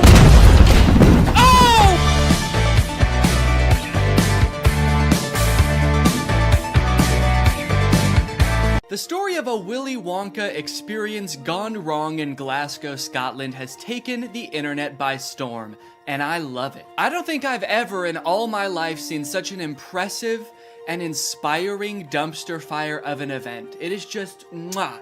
It is just perfect. This event, which was supposed to give kids the chance to experience Willy Wonka's chocolate factory, was so bad, it prompted parents to call the police to get justice for the horrors they had witnessed. Police were called to an immersive Willy Wonka experience after families showed up to an empty warehouse. The event reportedly charged $40 per entry, that's per person by the way, advertised with AI art and said it would be a journey filled with wondrous creations and enchanting surprises at every turn. And oh, what enchanting surprises they found. Kids were all dressed up and crying, waiting for what they thought was going to be a magical experience. Yeah, that's the surprise. No magic here, just sadness. The surprise was them crying. If they called the police, that's how you know it was bad. Because they didn't even do that in the actual Charlie and the Chocolate Factory, and kids were dying in that movie. And honestly, it does look like it was terrifying. Take a look at some of the images of the abandoned warehouse that parents had to spend $40 to gain access to. Okay, here we have some sort of chocolate fountain with murky brown water floating in it. We have one bouncy castle that can fit like 3 kids. Giant empty space filled with table and chairs. You're probably thinking there must be something pretty good to eat here with all these table and chairs. Probably some pretty tasty chocolate, right? No, there was no chocolate at this event. These photos look like a crime scene, dude. These look like Willy Wonka had to flee the country after the FDA found fentanyl in his chocolate. So he has to post up in an abandoned factory to keep the business going while the feds are after him. You got this lovely scene. I think that the size of the warehouse really screwed them over, honestly. If it was a smaller room, it wouldn't look so empty. There would still be nothing to do there, but it wouldn't look so sad. In a way, seeing this photography light in front of this like $2 Candyland backdrop makes me feel kind of sad for the people who put on this event. Like, oh, you really thought people were gonna want to take pictures in front of this shit. Of course not.